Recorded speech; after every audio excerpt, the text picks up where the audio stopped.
Nice. Ah, cool. So how you been? How you been since our last talk? Oh my goodness, I've been so busy. I feel like every day is just like, or every week it just gets busier and busier. But yeah, it's Yeah. okay. How are you? How's Yeah. everything? Everything's good. Everything's good. I was celebrating my birthday. It was my birthday yesterday. Oh, happy So, belated birthday. I ah, hope thank you. I appreciate that. Much appreciated, Judith. Oh yeah. Yeah, so that's what I was doing. Just celebrating my birthday. Um, did some cooking. My housemate baked a cake for me, which was very oh, that's so nice. sweet. Yeah. So yeah, it was nice. It was really nice actually. Yeah. Yeah. That's wonderful. How you been anyway with your studies, Um, I think?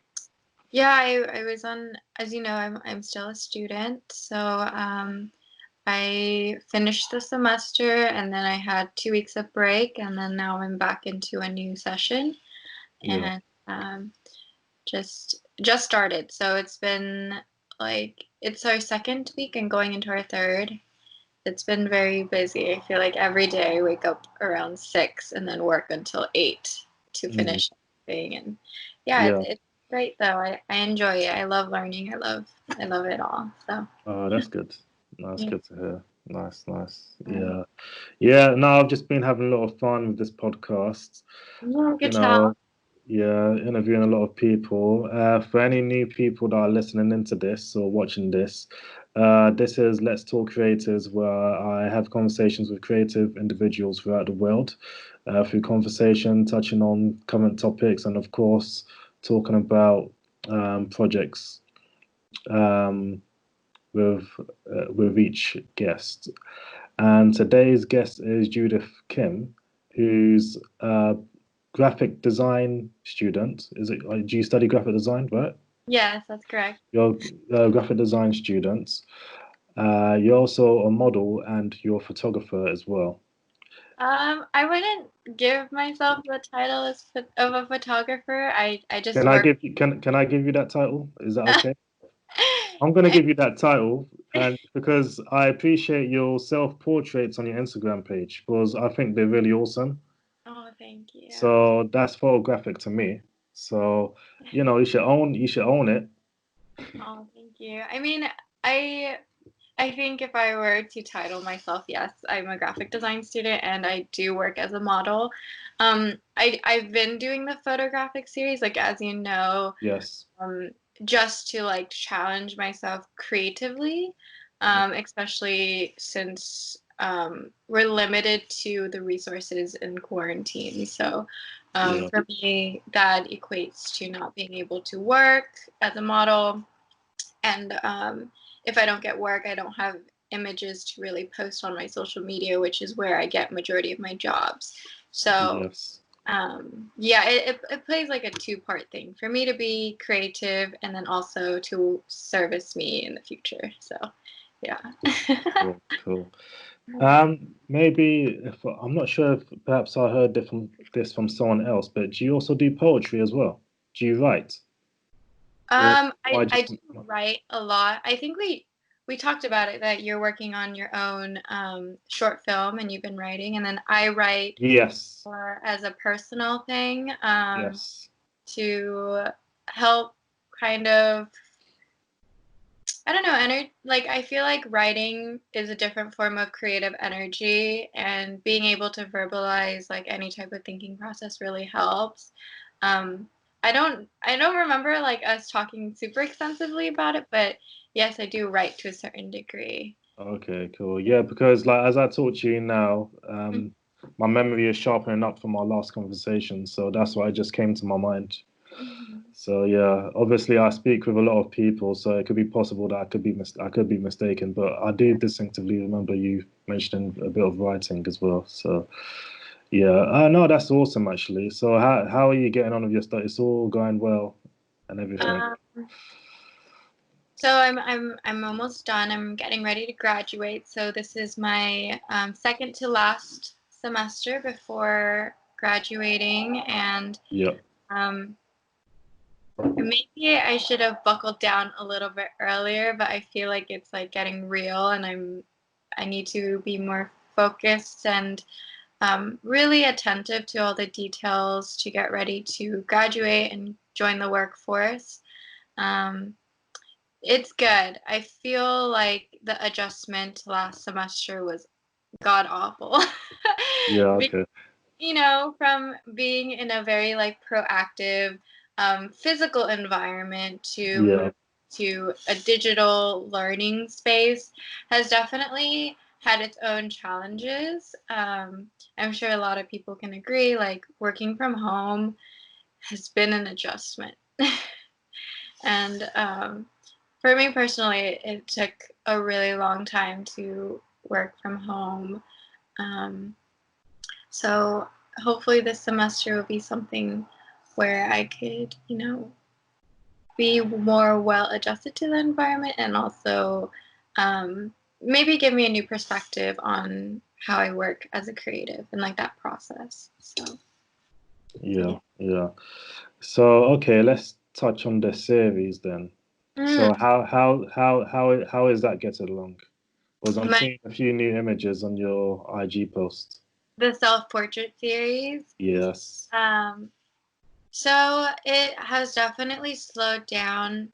Not also because I'm busy, but also I've been working on a bigger self-portrait photo right now. Do you know what a cinemagraph is? Uh, I've heard of it, but not Uh, on the top of my head. If you like to educate myself and the people Word, watching it. word. So I just learned about this recently either, so I'm not the most well versed in it, but a cinemagraph is basically a photograph, but only certain parts of the photo are moving. So it's essentially a video, but like it's a photo that moves. And I've been really inspired by that, just because I feel like I'm sure as a videographer yourself and someone who directs and creates, something moving is a great way to emphasize something. And I really liked that idea of emphasis. And so in the next couple photo series that I'm working on are cinemagraphs that deal with memory.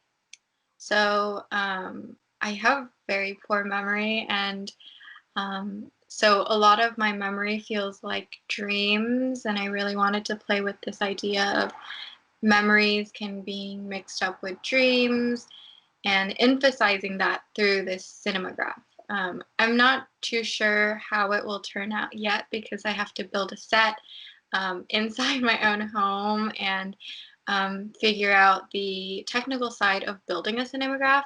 So that has been kind of like a learning process, but the concept itself is there, and executing it is probably something that is what I've been working on. So Hmm. yeah. That sounds interesting. And how long do you think it'll take you to get that done?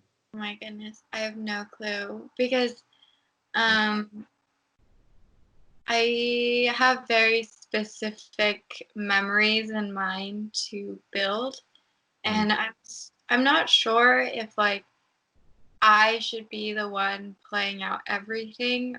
Well, it's a self-portrait, so essentially yes, but also like the phrase self-portrait is just like how an artist sees themselves. So it doesn't necessarily have to be me in the imagery because it's by building it, it is essentially me, right? So I have no clue how long it'll take, because I'm still trying to figure out like how all of these pieces will come together to create this photo. And also, I was thinking it'd be a series in itself as well, like within the self-portrait series, have its own like mini series of photos. Yeah. Well, it sounds super interesting. I'm looking forward to seeing it when it's done. Oh, thank you. Yeah. Yeah. See. That I might sounds. I might work on something else before I execute it because it is a lot larger of a project than my past self-portrait series have been. So, Yeah. Yeah. No, that's real. No, no, it sounds interesting. I'm looking forward to seeing that. Yeah. And looking up cinemagraph. I have come across the term. I think Uh, one artist did mention it to me. I think it was Pauline. She's a French artist that I spoke with on the podcast. I think she touched on the Cinemagraph, but I didn't look into it too deeply. So it did ring a bell, but admittedly, I haven't done much research on No, it's cinemagraphs myself. totally fine. So yeah, yeah, I'm not ashamed to admit. But yeah, like so besides, from when we spoke earlier, how long ago was that? That was like was that a Month couple of ago, months? That was a month ago, right? I want to say. Yeah. So how are you in general? Like, how are you? You're good. You're good. I mean, this whole thing, everyone is going through it, right? And I'm sure there are moments where you're like, oh, I could totally do this. Everything's fine. I just need to, Mm, manage it myself. But there are yeah. moments where um, there's the opposite. Like there are like last week was awful. I'm not sure why. I was just like so in a rut, not just like as a person, like mental health wise, but creatively, I've also like just hit a roadblock and just been so uninspired. I blame the Californian weather because it was god awful hot. Mm. 100 degrees outside like for a week, and I was not excited for that because you can't go outside then for until like the night and then Yeah. miss out. I get it. I get it. I get it. Yeah. Yeah. But you kind of miss out on the whole day, and Yeah, because you have to stay inside or else you're gonna get burnt. And yeah. admittedly, I have gotten terribly sunburnt out here. So, Mm. um, but yeah, I realized like the best way to get through that rut was just talking to people. Although, like for me personally, when I'm in those moments, I do not want to talk with anyone. I Yeah. really want to be like isolated and alone. But um, I did post some, anxieties and worries about this whole quarantine on. I shared it with my Instagram, and a lot of people reached out saying like, "Oh, you're not alone. Like there's so much that you could do. Like it's not just so singular as, being stuck at home. There's so much potential." And I think as this goes on, people are finding new ways to be more creative or finding that potential in being a creative. Like I've seen a lot of people doing those FaceTime photo shoots. Um, Yeah. Yeah. Personally, I've seen beautiful work from that, but I've also gotten like a lot of people reaching out to do that, and I'm not very interested. I love the imagery that comes out from it, but personally, I don't think it's something for me. I mean, Yeah. what do you think about that? I find it very fascinating.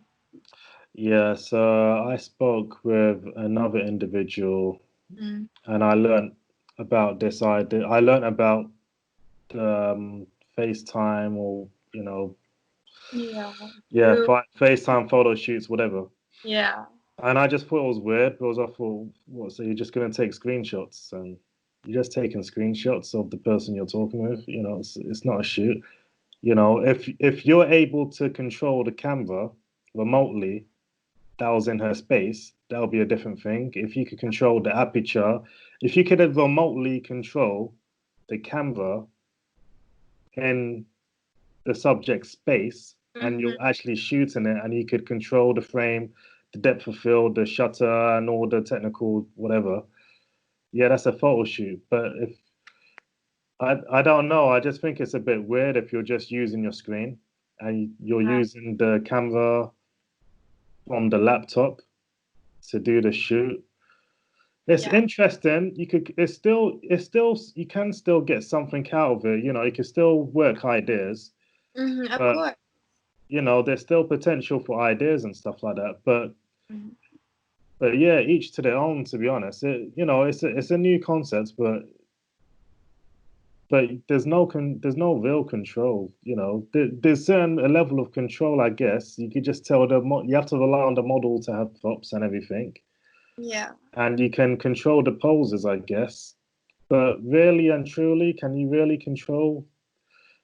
You're relying on the camera that's on a laptop. It's a bit, Yeah. I don't know. I just think it's not really for me, to be honest. But Yeah. each to their own, I guess. I agree. Like I said, I've seen very interesting work. I'm not to say that they're Yeah, bad at yeah, all. Like I think there have been people who have successfully using that medium, but in my personal philosophies and dogmas of being both an artist and a model, I feel like it doesn't really check those ideas that I have personally. Like I'm yeah, sure you know, like being a photographer, like when you choose to take a photo or start something, it builds off of a concept, and there's usually a narrative or story that, you know, really dictates the medium, the setting, the type of model, or without a model, you know. So being able or having those constraints of, you know, Zoom or FaceTime really takes out the creative process that I personally enjoy and love watching. And it it makes it very flat, like the whole process. Like you just want to take a pretty photo. Like that's how I see it. Like you just want, there's nothing wrong with that, but you lose, you know, all that depth that this whole process has. And that's why I've been like rejecting a lot of these photographers. Like I say thank you for reaching out. I'm so thankful that you think about me to work on this. But personally, like I just can't get myself to do it. yeah, yeah, There's so much lost in that. So I cannot. yeah, I mean, I would love to work with them after this whole thing. Like I don't mind. yeah. Mm. But through Zoom, I'm sorry, I cannot. It's a bit. It's like you might as well go to a location with a Fisher Price camera or like a Barbie doll camera set or something. I don't even know, man. I But feel like even that's more interesting. Like that's more interesting. actually, yeah. You know what? That's a good. Yeah, yeah, yeah. I Exactly. see that because, like me, photography to me, like a big part of photography. This is my humble opinion. Is 90% psychology, interaction, relation, like human connection, you Hmm. know, photographer and subject. 10% photography. Hmm.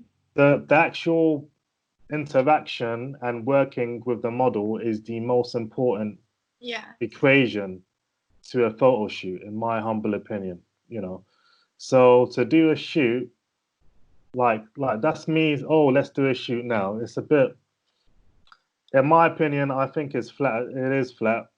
I think it's, you know, if you can actually control the camera, if there was a camera in the space and you had a viewfinder and you can move around like that would be like a real virtual shoot. If the camera can move in the space dictated by the photographer, that Yeah. might be a different thing. But to do a screen save, that's like, oh, it's not a shoot. It's a screensaver. I'm saying it's just a screen capture. What you're doing, screen capture with the person you're talking to on the other line.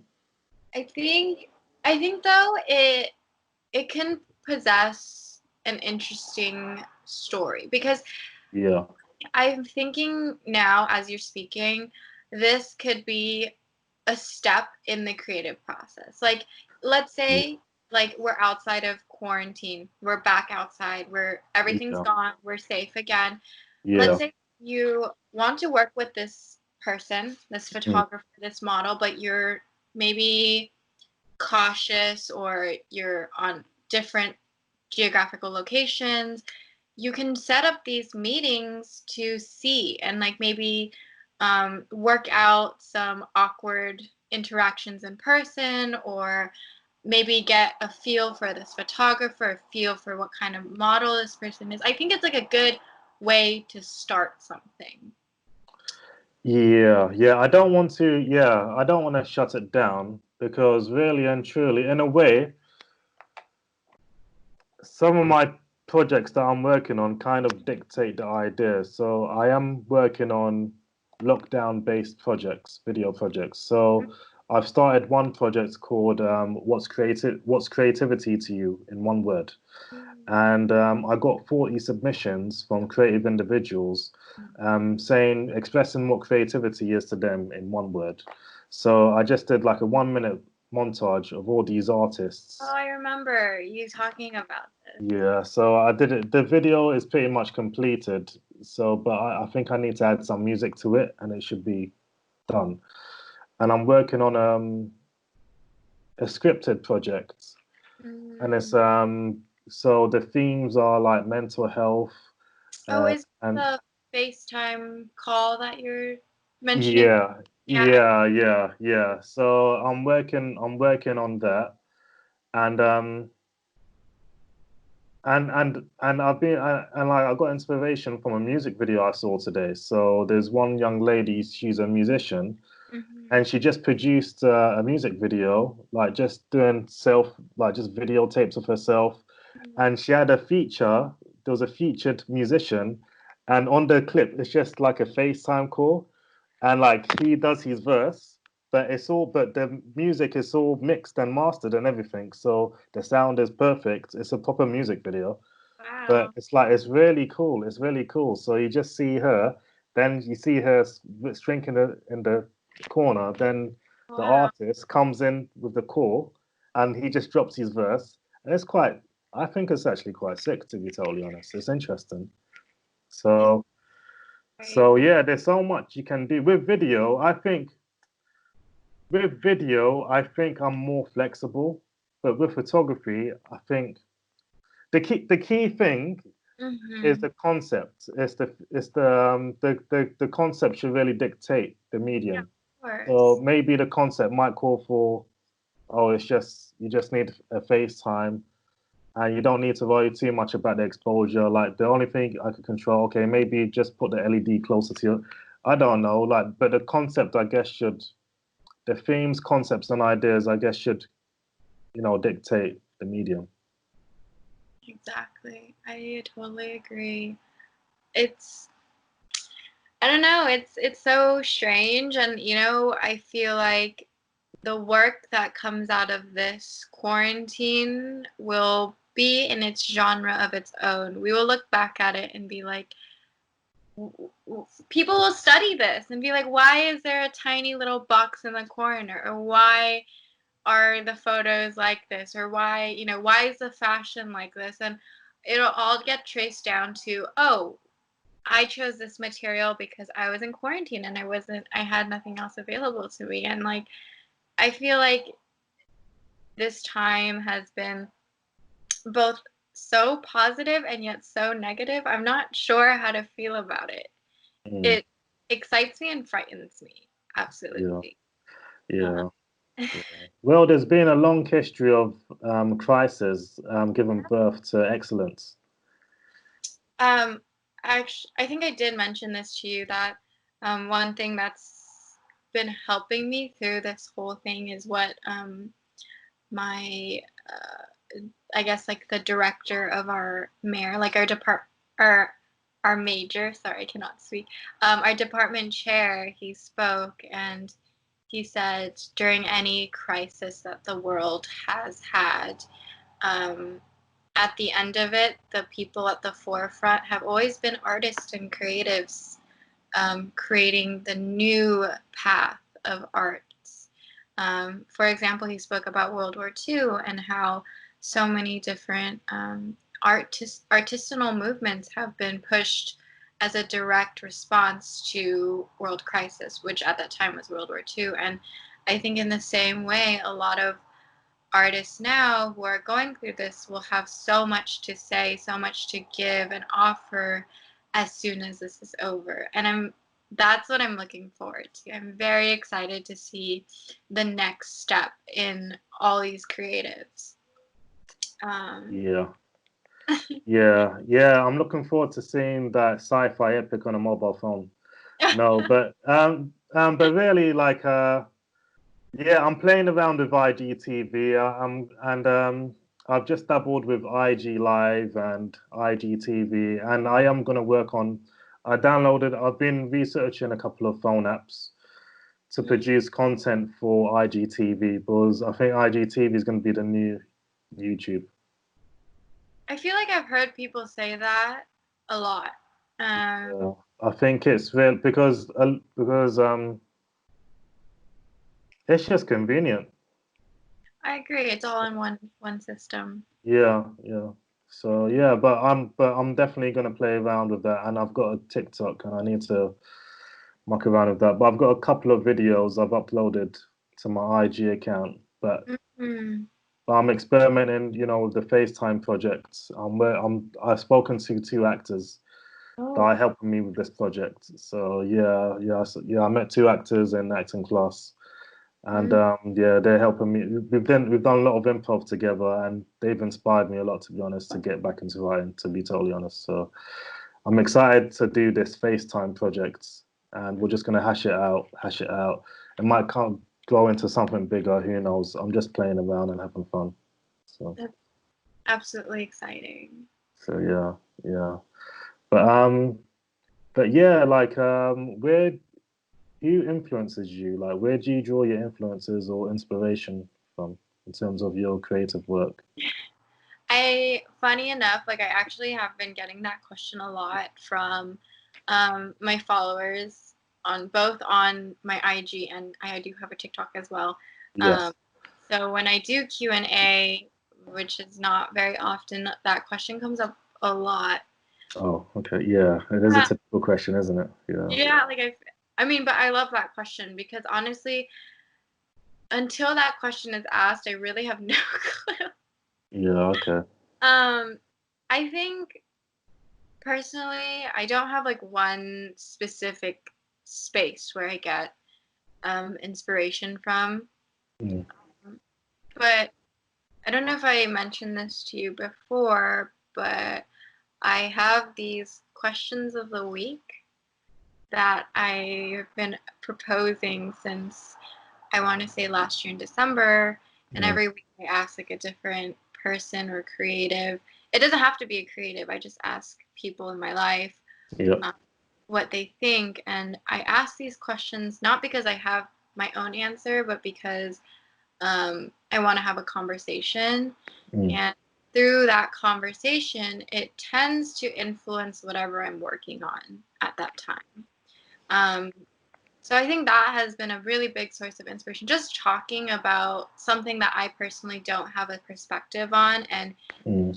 gaining understanding and knowledge of other people's biases and perspectives Mm. help me create new work. So I guess you could say like my peers, colleagues, friends definitely influence, but it's the conversation and what they have to say that really inspire me. And I think that's where my writing comes in, where I write down a lot of what people say and I write in my own commentary to add on top of that. And it becomes like a way for me to really write down and kind of understand what they say and what I think. So that's one. Um, and then obviously because I work as a model, I work with a lot of people, not just photographers, but I work with stylists, Mm. makeup artists, hairstylists. I work Mm. with, gaffers, like the whole production crew. Yeah. And yeah, and honestly, seeing them work so hard in their own craft, in their own profession, really inspires me to work hard. Maybe not in like a creative sense, like maybe they don't spark some type of creative inspiration, but they definitely inspire me to work my butt off. Like Yeah. there are people on set who their job is just to light, and like when a photographer or photo assistant says, change the color or like make it warmer, make it colder, like and they're just like running to get that done. Like that really inspires me, and I'm so thankful for those people on set.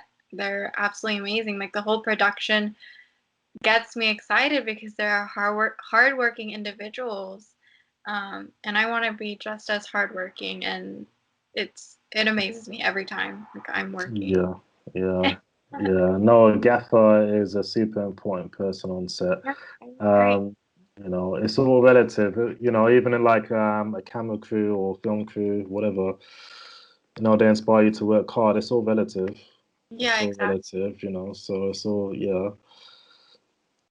But yeah, but definitely, it all everything, all your experience, all the bits and pieces, will naturally influence you and all that.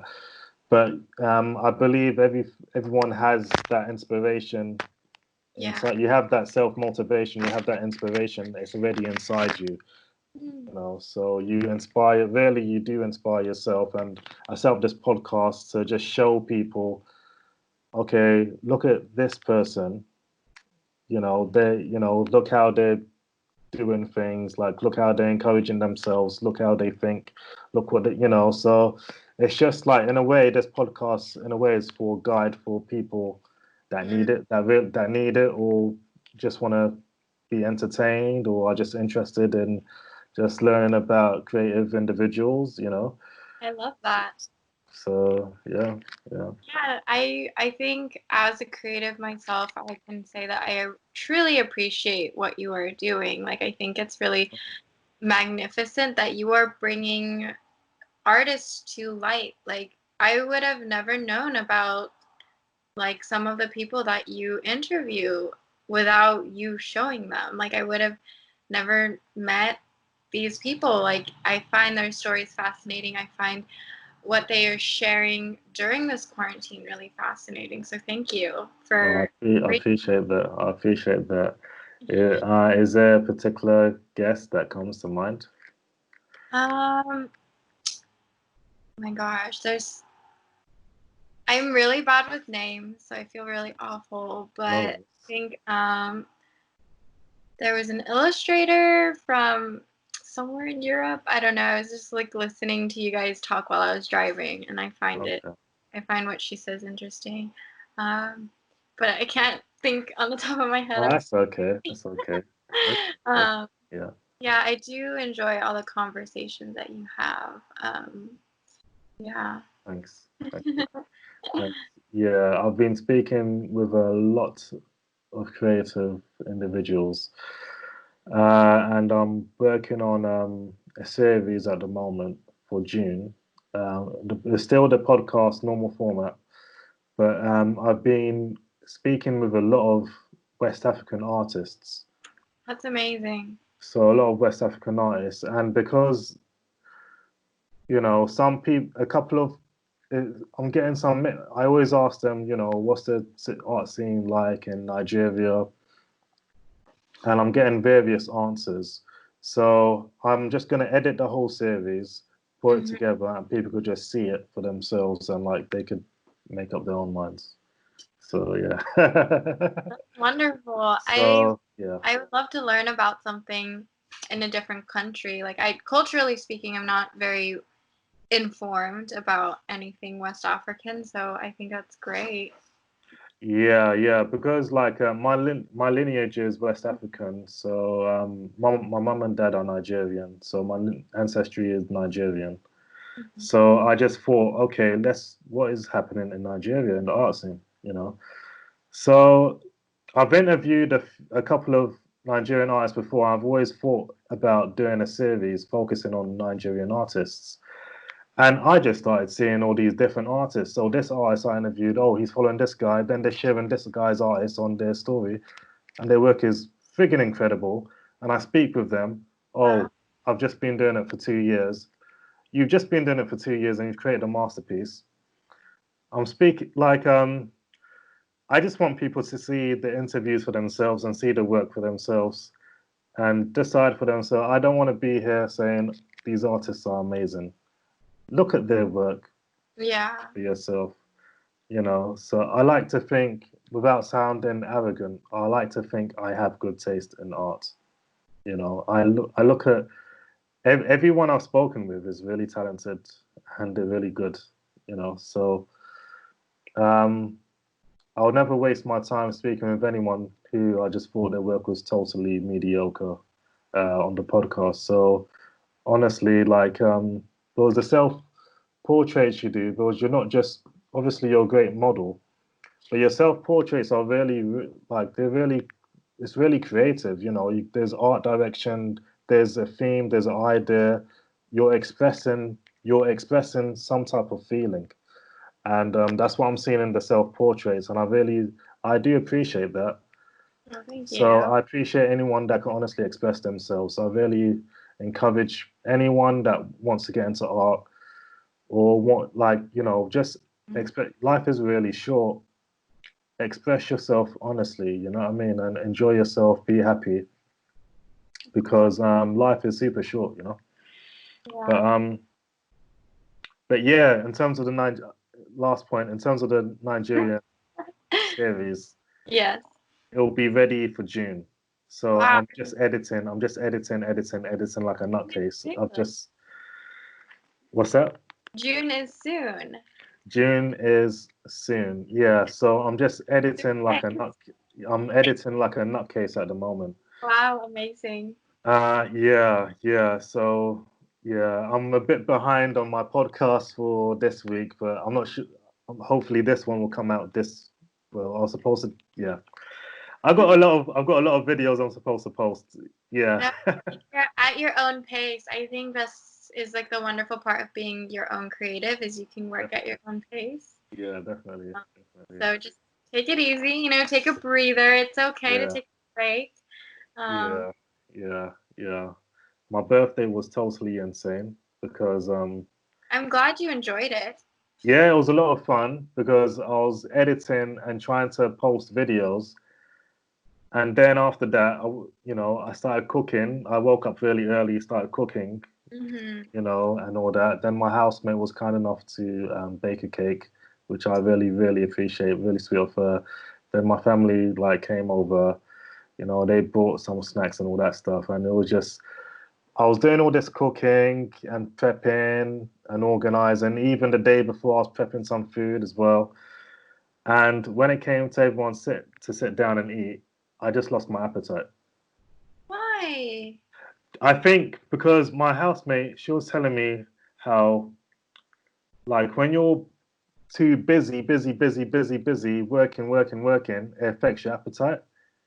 I So, completely understand that. and she said that. I thought, okay, that must be true because I've been on go mode for nearly 2 days, like prepping for food and everything, and doing the podcast series and everything, And like when it came to just sitting down and trying to eat, Mm. I did not want to eat. Like I just had a small bowl. Like my appetite, it's a bit weird. Yeah, because I'm not normally like that at all. I'm always eating.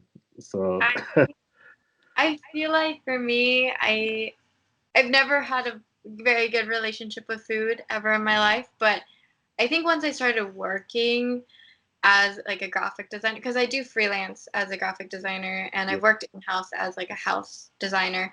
yeah, Um, Whenever I'm in those modes, I think food has become the least of my worries. They say that Maslow's like list of hierarchy and like mm, food is like the top one.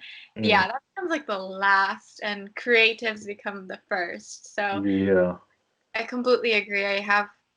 I've always been interested in how creatives deal with their health because yeah, I we're so in our mind we forget the physicality of ourselves and um, yeah, I'm awful with sustaining this body because sometimes like you said you're in go mode and you just mm, forget to take care of yourself.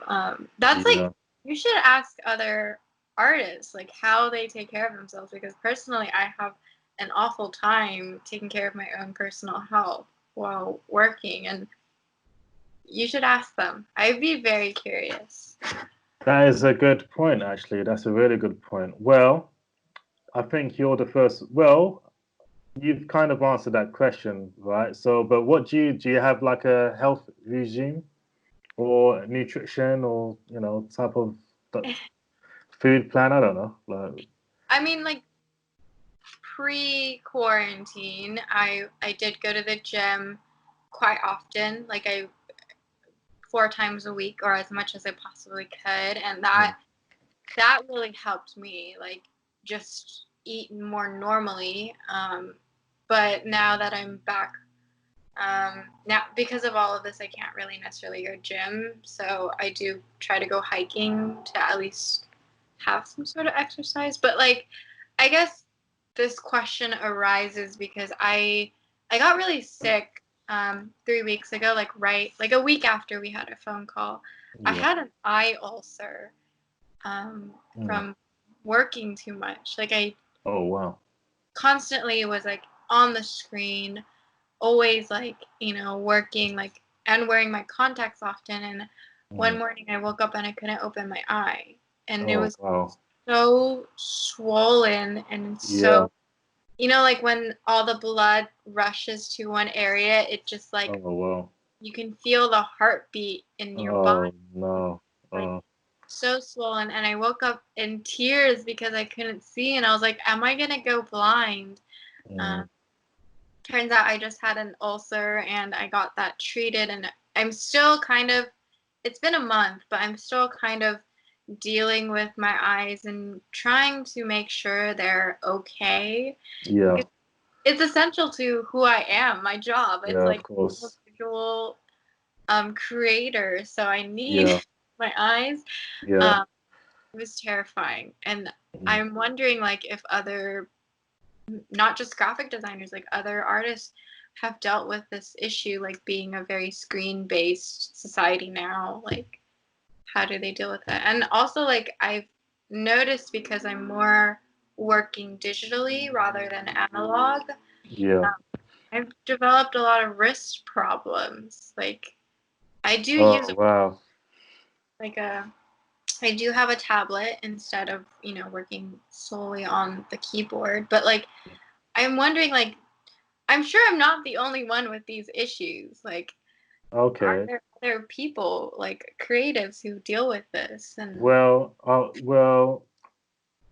a few years ago, I met a special effects artist. hmm He works for the Mill. They're a big production house. They work on big Hollywood movies and all that stuff. And yeah, this guy, he just damaged his whole hand because the special effects artists, the work they do is quite serious, and yeah. he had to just leave it. But it really did a number on his it really did a number on his hand. And he went on to do what did he do? He went on to set up a company that dealt with robotic Mm. camera operation and all that stuff. But yeah, he used to be a camera. I think yeah, he did. I think the company he works for was based in Los Angeles, I believe. But yeah, it did a number on his hand. It did on his wrists and hand and all that. So it is actually quite serious. You're literally putting thousands and thousands of hours rendering, and look at the movies. There's so much detail, so much work goes into the visual effects, in these big time movies. So yeah, I've actually met a special effects artist and he did kind of damage his hands and wrists and everything. So you're definitely not alone there. That makes me Yeah. absolutely terrified. Like, how do we promote better health in our workforce? Yeah. Yeah. Even like there's a blogger I follow on YouTube. He's a cinematographer and he does yeah, he spoke about like your desk setup. Mm. So he has a desk setup where the desk actually rises, so Uh, you can the stand standing with the table. desk. Mm. What's that? Standing table. Yeah, yeah. So he has like an electric standing table because basically studies shows that there's a lot of people that do office work, despite the fact they go to the gym and work out and all that, they spend hours and hours and hours. Basically, you're more likely to get the chances of you getting heart disease is heavily reduced when you stand up and shake around every hour at least. Wow. But if you're sitting down consecutively for hours and hours and hours without standing or moving, whatever, that's something you should be conscious of, basically. I see. That's something you should be conscious of. That's So yeah, standing up like on a regular throughout the day, like stand up at least. Should I stand up now? Like, I was actually thinking about that, but yeah, it's if it's hours and hours and hours, yeah, of course. think about it. So like maybe every hour, actually stand up. I feel like that would totally ruin my train of thought. You know what I mean? Like, Yeah. I get very like tunnel vision when I'm Yeah. working. Like Yeah. you have your headphones in, you're hunched over, you're looking straight into your computer, just like working for hours and hours because I'm sure like artists are a little bit of perfectionists, so we just like. So I feel like it would definitely ruin my train of thought if I had to get up. I get frustrated when I have to use the restroom, like because I have to get back to the bed. You know what I mean? That's serious. Yeah. But apparently, like heart disease. Apparently, if you sitting down for hours and hours and hours consecutively, like maybe just think about that week. So yeah. Don't sit down for too long. That's like a foot peddler. That's weird, but I don't have it in this house right now. I have it back at my place in LA. At my desk, I have like a little thing on the floor, and it literally looks like a bicycle thing, and you just pedal it while you're working. But what he's saying is, it's the act of sitting down. Standing up, it's quite significant. Like it's a particular thing, like the sitting down and standing up. Okay, I understand. Even I was watching a talk with I'm just losing these names, but it's the editor. Do you know Lord of the Rings? Lord of the Rings, yeah. Love it. So the editor of Lord of the Rings, he actually works standing up. Really? Yes, he edited that movie standing up. He doesn't like to sit down. Those are long movies too. I know, but he's a healthy guy, And I've been watching a lot of videos on Japanese illustrators, like manga artists, and a lot of them actually do talk about fitness and keeping healthy and all that. So just in relation to artists and their health, yeah. So there's one guy, he walks around a lot. There's one particular guy, manga artist. He tries to walk around a lot, and he does jog. I remember him jogging. So he jogs because I think it does help. It does help, I think, and it gives you energy. But that's what he was saying. And yeah, I've seen a few people on Instagram. There's there's one hyperrealist artist. Is it Heather Rooney? I think her name's Heather Rooney. And she does powerlifting. Wow. Yeah, she's really, really slim young lady, and she does powerlifting. And but I think, to be honest, like me, eat your leafy greens every day. Oh, of course. Oxygenate yourself. I boil kale, I eat kale every day, and I take my multivitamins daily and cod liver oil tablets. That's what I do. I'm just speaking for myself. I'm not a health guru, but that's what I do. I love it. Thank you. Yeah, so that's what I do, So I'm not getting any younger myself, but yeah, I just try my best, So I did a little bit of cycling this earlier today. So I just tried to stretch my legs a little bit before I did this podcast. So yeah.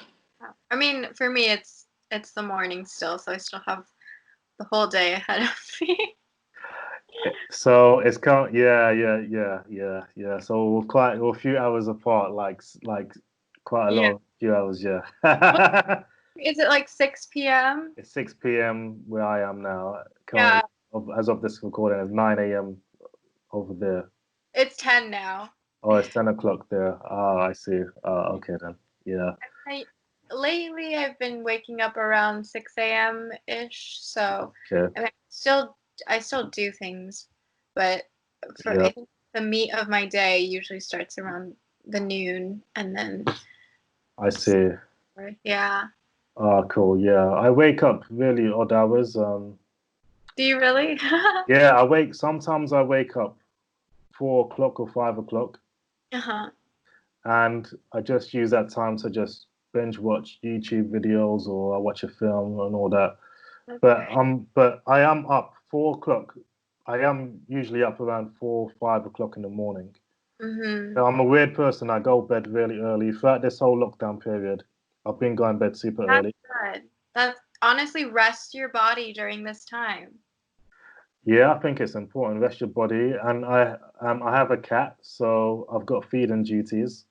Oh, So I feed the cat every morning, do they wake you up? sometimes.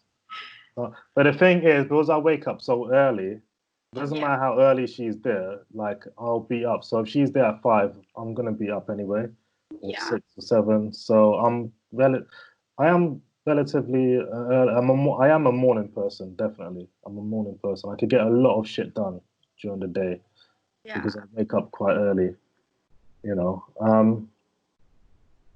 But yeah, I think good sleep is really important. You know what I mean?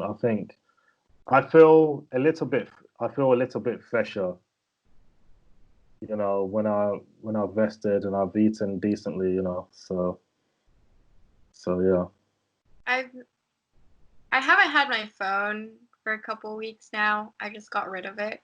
So I've noticed not having a smartphone really helps with everything. Yeah, a smartphone really helps. No, I got rid of mine. You actually got rid of it. Yeah, I just left mine at my apartment in LA and I just don't touch it. Well, that's okay. Well, you still have your laptop and everything. Yeah, but it's not like, I feel like there's like this ritual amongst people where they kind of just look at their phone before they sleep for like Yeah, I know. I an know. ungodly amount of time. I'm no stranger to this. I've definitely been on Yeah. maybe 4 to 5 hours before I sleep. Yeah. Getting rid of that, honestly, and I use like an actual alarm clock now, like instead it's kind of Yeah. and like for that you can't snooze it like you would on your phone for Yeah. like multiple sessions. Yeah. So it Mm, forces me to like wake up at this time or go to mm. sleep at this time because I don't Yeah. have one anymore. It's great. I love it. If you ever just like need to like never do anything, just get rid of your phone. It's wonderful. Yeah, it's a good tip. And yeah, so when I'm cooking and all that, I try not to bring the phone down. I just focus on what I'm doing. Even when I'm eating, I don't look at the phone because it's like it can be quite bad. Like there's some people that they are addicted to looking at the screen, looking, even if they're having dinner or they're talking to people and they do it like that. Yeah. I don't think it's good. I have to be honest. Like, yeah, it's not. You can't. It's like you're so easily distracted. You're Hmm. not paying attention to the reality of the situation that's in front of you. And you don't want to be in a conversation with someone and they're just looking at their phone. I just think the fuck. It's not a massive deal, but that's like that says quite a lot about someone. Hmm. So I agree.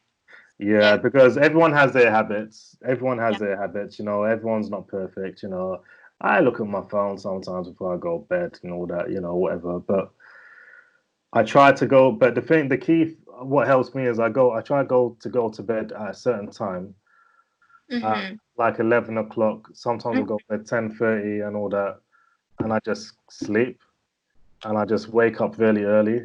And I just like that routine of being able to wake up early. I could go to bed 12 o'clock and wake up at 6 o'clock, 7 o'clock.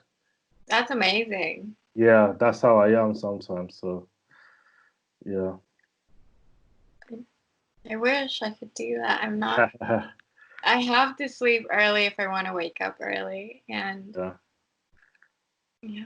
But although I do love waking up at like 5 in the morning, I know people find that really odd, but like I love how quiet it is in the mornings. Mm, You wake up at 4 or 5 and the sun's still not up yet, and yeah. the birds haven't even started chirping. It's so quiet and it's Mm, cold mm, because it's the middle of the night, and then you wake up with the sun, you have your tea mm. with the sun. It's I love that. Like I feel like that's my favorite thing. If I could ever wake up that early, normally.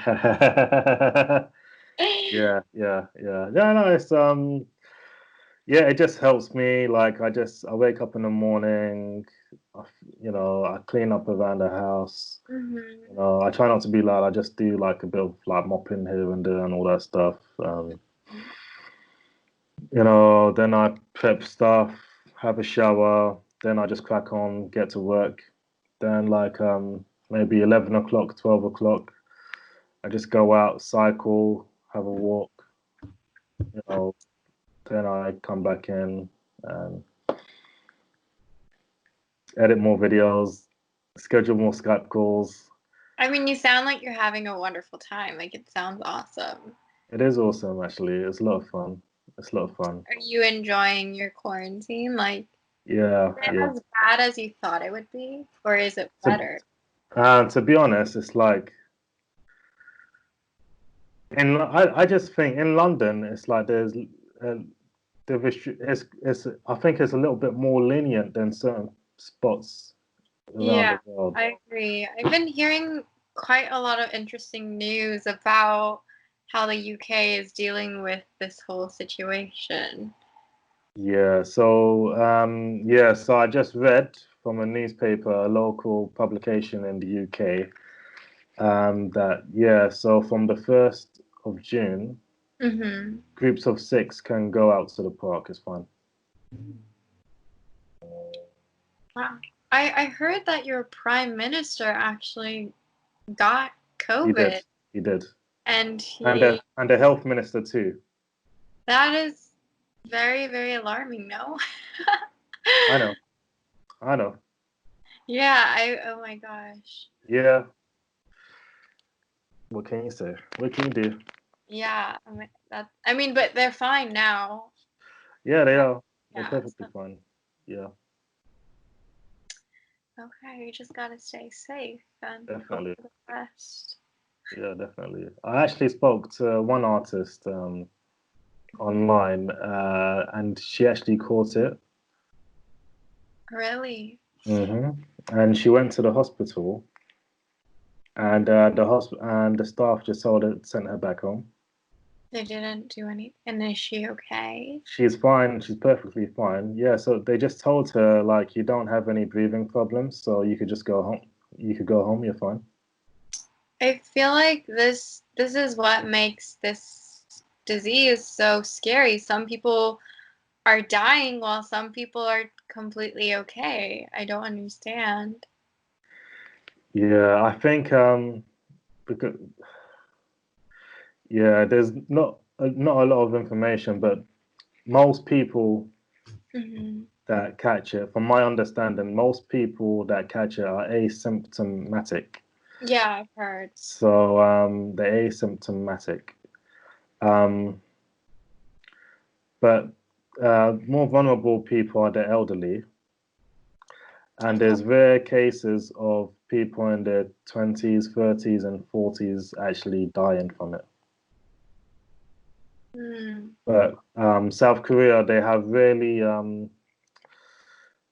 so South Korea have really, if you want to learn a little bit more about it, I recommend you watch, there's a video called Asian Boss, the Asian blog. Oh yeah, I do know. And so they speak with a South Korean doctor who's an expert on all these type of viruses. Mm-hmm. But the way I think they've tested everybody in the country, and they've got proper stats and everything. Like they've really, They, and he, I truly believe like only South Korea could have done this just because their government. I'm South Korean, so oh yes, yeah, I do know quite a lot because I have family out there and I have a lot of friends who yeah, flew back home yeah, during this time. I there we did like kind of like a research study about it and with a couple friends of mine, and honestly, South Korea is the only country. Maybe China could have done this, but they're such larger scale. But mm, I think South Korea is the only country that could have really been able to track and test every single citizen because they yes, have such a large military power and yeah, also economical power. Um, their government is very strong, like mm, citizen to government. Like in the yeah, U.S., the citizens hold the power, right? Democratically speaking. yeah. Um, but in the U.S., I think their government has a lot more strength and leeway to do whatever they want. I think in America, like I love American people, but the laws Oh are, my are God. totally messed up.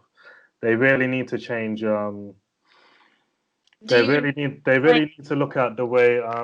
So so there's a law, and police can shoot to kill based on their perception of a threat. That's actually in the law. that's awful. So the law really needs to be challenged in America. I, Because if a police shoots to kill, regardless of the situation, if the police says I felt threatened, the police is fine. and you do know what's going on in the U.S. right now. There's again, unfortunately, there's police brutality and a lot of, like racist remarks, race driven, you know, protests right now because of police versus citizen, and it's god awful. I'm Yeah, and I think they need to go to Congress and challenge the law. All these hip hop artists with their heavy influences and all this power, so-called power, challenge Congress to change the laws because if the law doesn't change, this is gonna keep on happening. That's my thought on it. It's the issue with the law because I've been doing a bit of research on it, and mhm. if a police has a perceived threat, a perceived threat, even if the police didn't feel threatened and he just wanted to murder someone, he could just say, "I felt threatened." He's protected. Look at the history of the brutality. It's a law issue. The law needs to be challenged. The law needs to be challenged because the law is what protects. Because not because I don't want to criticize. I'm criticizing the law. Mhm. I'm Mhm. criticizing. I'm not even. I'm actually criticizing the law. There's an issue with it because I understand all police are not bad. I'm not even bashing police. I'm literally going at the law Yes. because I believe there's some police that are abusing their powers because of the law is protecting them. But yeah, my opinion, that law Mhm. needs to be challenged. It needs to be challenged because yes, if you're yes, there are good police people to do the job. Like yes, police are vulnerable too. You know, they're out Mhm. there doing their job. But there's cases where it's just like situations like this. Unfortunately, with the brutality, like the things really need to be like challenged. So yeah, that's my thought on that anyway. So I don't want to go into it too much. but yeah, just the law, that specific law on the perceived threat with the police, and they can shoot to kill if they perceive a threat. Yeah. Do you know? And it's a perception, so it's like, yeah, yeah.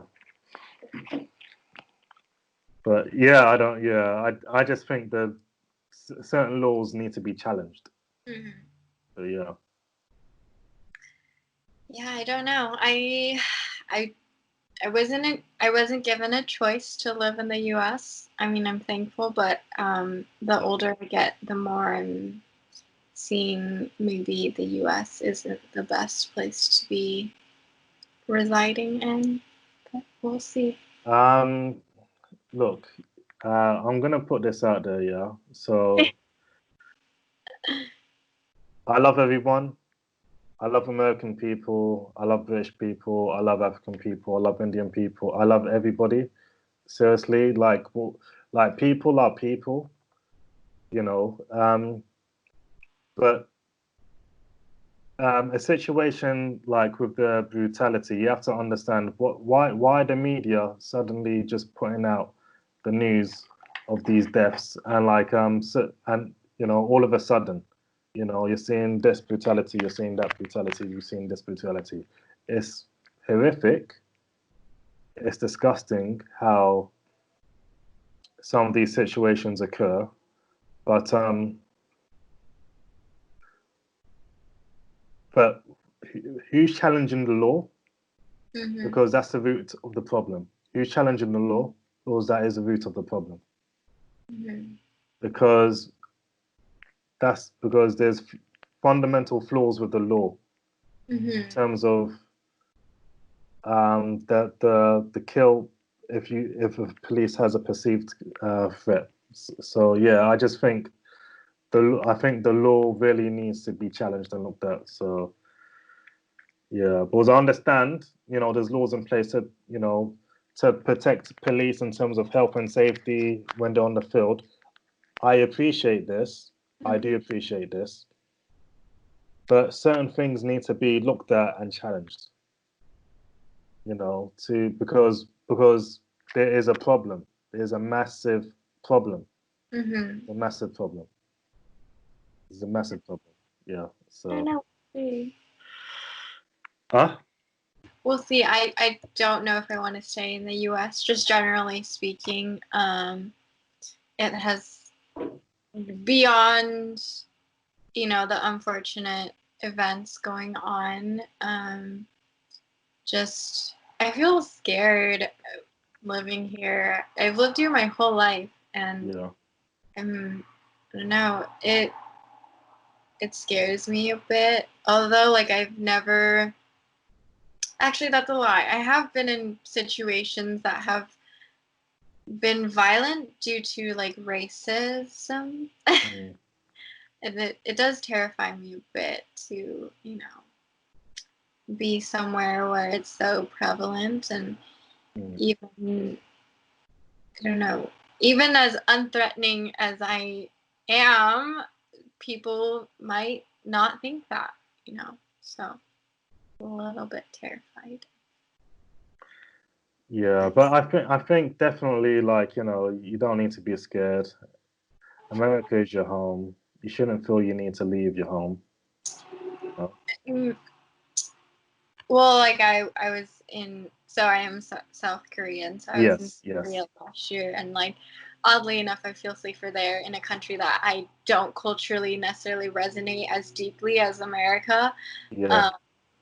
So I don't know. I mean, I am Korean American, so even though I was born in the U.S., I was culturally raised as a Korean and dealt with both. I think like the beauty of it is that I can go to Korea if I would like to, and then I can't stay here if I like to. Either way, it just I don't know. I'm terrified of everything, and yeah. I just think it's like I think it's important to just control what you can control, of And course. again, with in terms of the media, you have to be careful with the media because you have to you're given information, but you have to remember the media they want to sell um, they're trying to they have an agenda. They Mm-hmm. do have an agenda. They want to get people angry, I Mm-hmm. believe. They want to get people upset. Mm-hmm. A lot of the media is trying to trigger people to be angry Mm-hmm. and fearful and upset. So that's something to consider. Excuse me. That's something to consider as well. Mm-hmm. Um, that they have an agenda, you know. And another thing as well, Rupert Murdoch, he owns a lot of these media outlets, and you have to like, you know. So what is that guy's agenda, you know? So uh, when you see when you see like a news article or a headline, you Mm-hmm. know, what's the full story behind it? What's the actual real story? What actually happened from beginning to end? Mm-hmm. Why did the police felt threatened? Why did he kill? What was the story? What happened from Mm-hmm. beginning to end? What was the full scope? I don't want to see a piece of it. I want to see the full piece of it. I want to make complete sense of the whole situation because the media select things and they create their own picture and they manipulate people because people are being manipulated because you're getting pissed off by what the media presented to you and you know the full story. Obviously, I am not denying police Mm-hmm. brutality, but you have to think about the bigger picture. What Yeah. are the media trying? The media want to, they have an agenda. They want to do like, because all of a sudden it's during lockdown and immediately, oh, brutality, brutality, brutality, brutality, brutality Mm-hmm. pops all of a sudden, you know. I So mean, like some of the cases were from earlier this year, and all of a sudden they have been resurfacing. Um, yes, yes, that is true. Yeah. So sorry, carry on. So. no, no, it's okay. I think you have a lot to speak about, and it's totally fine. No, I thought you were gonna go on to say so. I just think whoever has the ability to challenge the law, as opposed to just sharing a hashtag, I think it. I don't know, man. I just, you know, I like. There are a lot of powerful celebrities out there, you know, within the black community that can challenge the law, and but instead they're just sharing and posting. And me personally, like, there's you could do a hell of a lot more as opposed to sharing and just posting, because people might argue we're spreading awareness, Yeah. but there's been lynching going on since the 1960s. Yes. I know that sounds harsh, but you know, okay, you're aware of you know that messed up shit happening in the 1960s and 1950s. So what difference does it make? How is it going to change things? You Mm-hmm. have to look at the law. You have to challenge the law. That's how you can change things. Certain things can change if you challenge the law. Mm-hmm. That's my thought on that. The law needs to be changed. If it doesn't change, nothing else is going to change. Bottom line. That's my thought on that. So, you know, no hashtag sharing. I know I might come across a bit harsh, but I am being honest, you know. So the people that can influence and challenge it think so. There's certain laws in place that are protecting the police and you know, and allowing this thing to go on because obviously there's good cops, there's bad cops, but there's those bad apples that are abusing their power, and it's not good, you know. So yeah, shout out to the cops, like you know, in America, man. Like shout out to the honest, good cops, you know, that are, you know, they're family people, they're human beings like you and me. You know, they're out there just doing an honest job, but there are, you know, bad people as well, you know, that are you know, just bad people. So yeah, man. But yeah, maybe we've gone on a bit about that too long. I had no intention to speak No, about that. that's totally fine. But yeah, I just think it's good to question things, question everything, Hmm. and certain things just need to be challenged and questioned. So, Hmm. Of course. yeah. But okay, cool. So is there anything else you want to touch on? Is like something else you want to share, or like what else has been going on with you? Have you been watching any movies, TV shows, or anything? You know? Let's see. I honestly don't watch much TV. Um, Yeah. I try my best to watch like a couple of movies. Mm. I watched Fallen Angel by Wong Kar-wai, I think. So I know old, what it's about. It's about the what is it? The assassin, right? yes, The Hitman. The hitman that I got That was last interesting. hit. That's a really good film, isn't it? I I I don't know, maybe because people kept telling me like, "Oh, it's such a good film. It's such a good film. Watch it." And then Okay. I sat down to watch it, but I found it more comical than Yeah, uh, yeah, it is a bit comical as well. Yeah, funny. Like I think people assumed it to be like really serious and very dramatic, but like when watching, I found it a bit comical, and maybe because it was filmed very lo-fi, in the early '90s. yeah, It's it's kind of I feel like it's like a relic of the past, and watching the very like VHS style of filming. I don't know. I liked it. I think yeah, visually it's compelling, but at the same time, I just couldn't get over how funny the way that it was yeah, shot. Um, yeah, yeah. yeah. So the cinematographer, he's an Australian cinematographer that moved to Asia. So what's his name? He's a phenomenal cinematographer. Really, really. Have you watched In the Mood for Love? No, not yet. Oh, Although you I need to was watch on a that. You need shoot. to watch that movie. Yeah, I know. I was on a shoot that was based off of that whole movie, or it was inspired by that movie. And like, I remember the art director just Mm. being, "You should watch it," and I was like, the shoot's tomorrow. I don't have enough time." Yeah, yeah, So yeah. yeah. Yeah, it's yeah, Wong Kar-wai is a really awesome film director. Yeah, yeah. Fallen Angels is such a good movie. It's a really good movie. It has its own.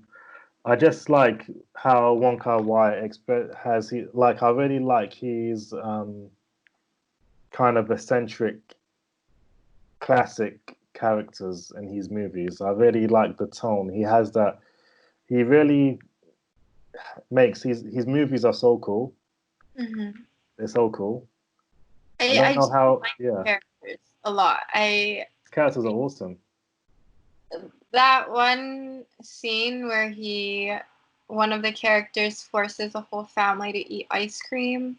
Yeah. I I lost it. I just thought it was so funny. I Oh, was so funny. And like you end up loving that character because he's such a joker. Like he's this crazy guy, exactly. you I know?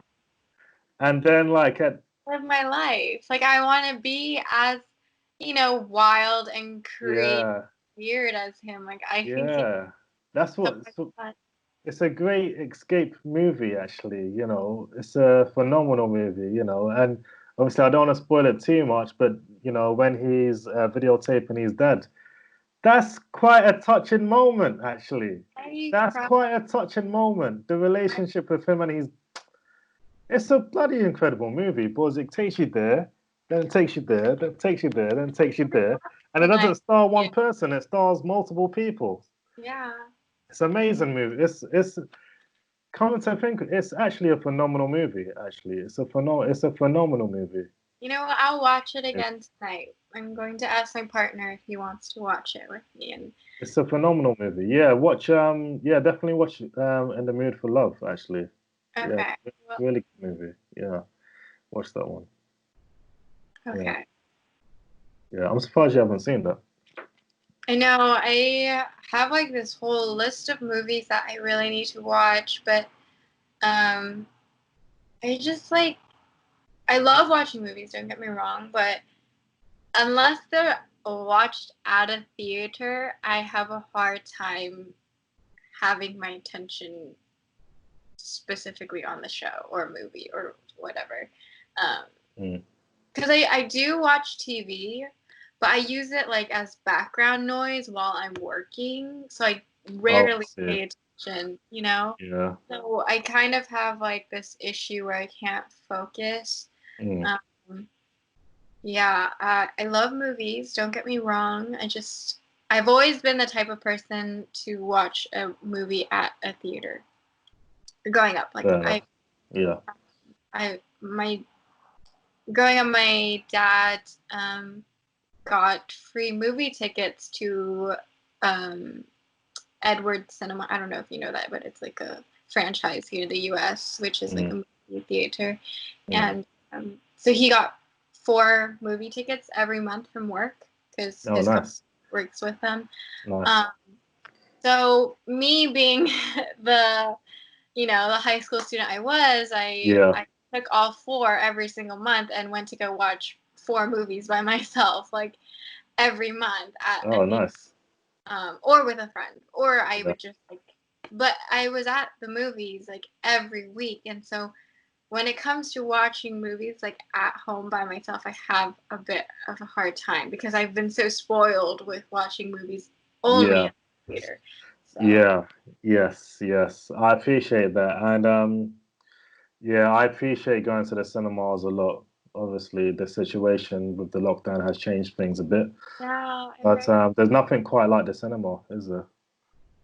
So do you call it the cinema? Yeah. Okay, and then we call it the movie theater. Yeah, movie theater, cinema. Yeah, I say, it's they're both the same. We say it the same way, to be honest. I just call it the cinemas, I find it so fun to hear, because we both speak English essentially, right? I know, yeah. But like the way that the words, like what you would use versus what I would use would be kind of different. I find it really fun. Yeah, it is a bit funny. Yeah, it's quite fun. It's quite funny. I'm used to you speaking to me in an accent now. Like that's Yeah. just you. Like it's not like. But I remember the first time I spoke with you, I couldn't wrap my head around this accent that you had. Oh, Like really? yeah, I Oh, was like wow. Okay. I was listening to like the BBC the other day, and I was like, there are people in this world that have this beautiful accent, and I'm just like, if I lived in London, like if I visited London, I would not understand. Like there's so many people that have this accent. I don't know. Yeah. It's cool to me. I mean, does my accent sound weird? Like I'm American, But do you obviously. know what? Because I've grown up with American culture, so I'm just used to it. Ah, I see. See, for Because me, it's nothing. yeah, American culture is so influential towards like around the world. It's such a Really? powerful thing, It's but as a kid, I grew up watching cable TV, so I've been watching American movies since I was like, I don't remember. So I'm used to hearing American accent. My ears trained to it.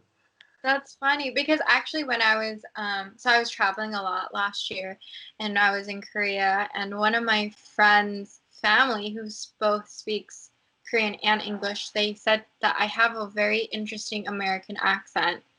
Um Although like they've Korean people have been influenced by American culture Yeah, obviously because yeah, after the war a yeah. lot of but they said that I have an accent when I speak English. Mm. It's I don't know. That's so strange to me. What, like as in a foreign-esque accent? I don't know. I guess like my English is different than what's perceived on what they think. I don't know. That's Oh, what they said. I oh, think I don't know. Also being bilingual um can be can change I think being bilingual changes how you speak either languages because you're like going from one language to the other all the time. Yeah, I get that. I get that. Yeah, Yeah. it's Yeah, it can be quite difficult. yeah, yeah, yeah. I appreciate that. I appreciate that. Yeah. So, any other questions or any like? So, have you been reading any graphic design books, or how are you getting on with the last? You were reading one book, weren't you? Yeah, I finished reading Dune. I was that was like the novel that I was reading recently. Mm. I loved it. I can't wait for the new movie to come out if it comes out. Yeah. I was just watching a documentary on a French filmmaker. He was going to create a Dune movie in the 1970s, and yeah, so this was before the David Lynch Dune. Yeah. So yeah, so it was basically the documentary was about a movie that never got made. Yeah, I mean, I feel like Dune is a very difficult story to properly execute because it's almost like as massive of a world as like Star Wars or Lord of the Rings. Like the world is so Yeah, vast. yeah, If you have like a very high production, it's hard to execute yeah, to the degree that it's created in the yeah. story. And I don't know. I think it'll be like either really well done or just awful. So it makes me a bit sad to think of. You should definitely check out the documentary. So I will. what's Thank the you. title? I'm gonna look at the title now. And then I just ordered a magazine um, from this drag queen. I know it sounds like a little bit ridiculous, but there's a very I love her. I look up to her or her drag persona. Her name is Sasha Velour, and Yeah, before she was a drag queen or became like a very prominent figure in the drag scene, she was working as a graphic designer, yeah, and now she has like her own drag magazine, which is self-published, and I just purchased it because she has like the ideations of a graphic designer, but also is so creative, and she's a performer, and she's like a designer who creates her own visuals, clothing, and so forth. So I'm really excited for that. I just ordered it like a couple days ago, so hopefully it will come in soon because I would love to read that. Any other books? Um, Not really. I need to read more. I've started reading Pachinko. Do you know that? I've heard of him. It's a book based off of Japan's influence in Korea. Um, Started reading a bit of that, and Yeah, I raise snails. Do you know that? you raised a snail. I am raising snails, You're plural. raising snails. Yes, and it's been very fun. How big are the snails?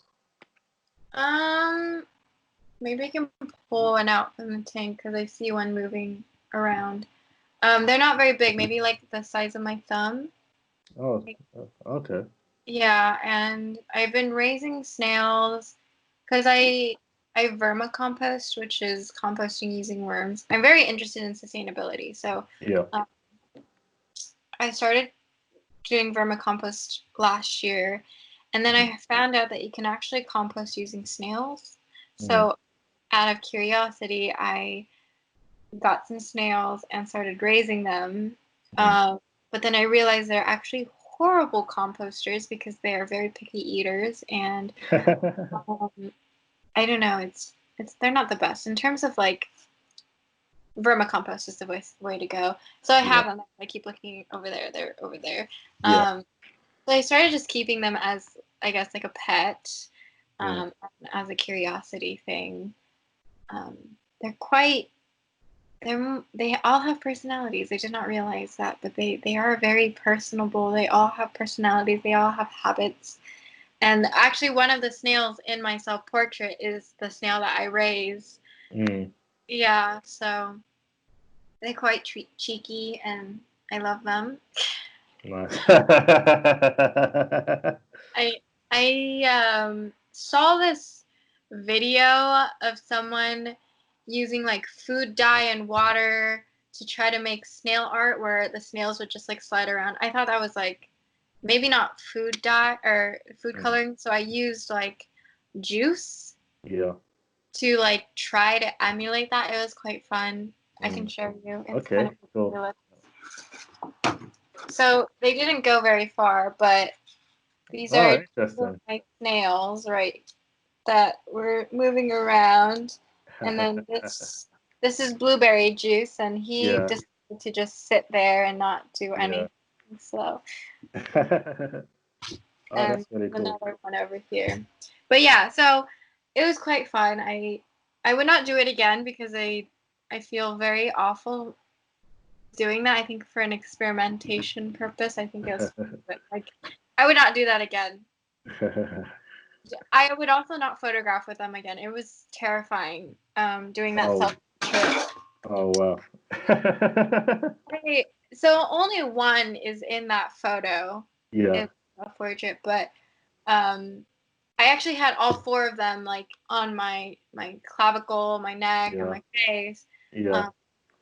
And I was just so terrified that they would fall off and fall on the floor and crack. Yeah. So I was Yeah. like, I can't manage all these moving bits on my face. So I ended up Yeah. taking a few off Yeah. and kept two. And then when I Yeah. took two, one was faster than the other. Mm. So it kept trying to crawl into my eye. And then I was like, Yeah. oh my God, I cannot. So I took that one off and then just kept, Yeah.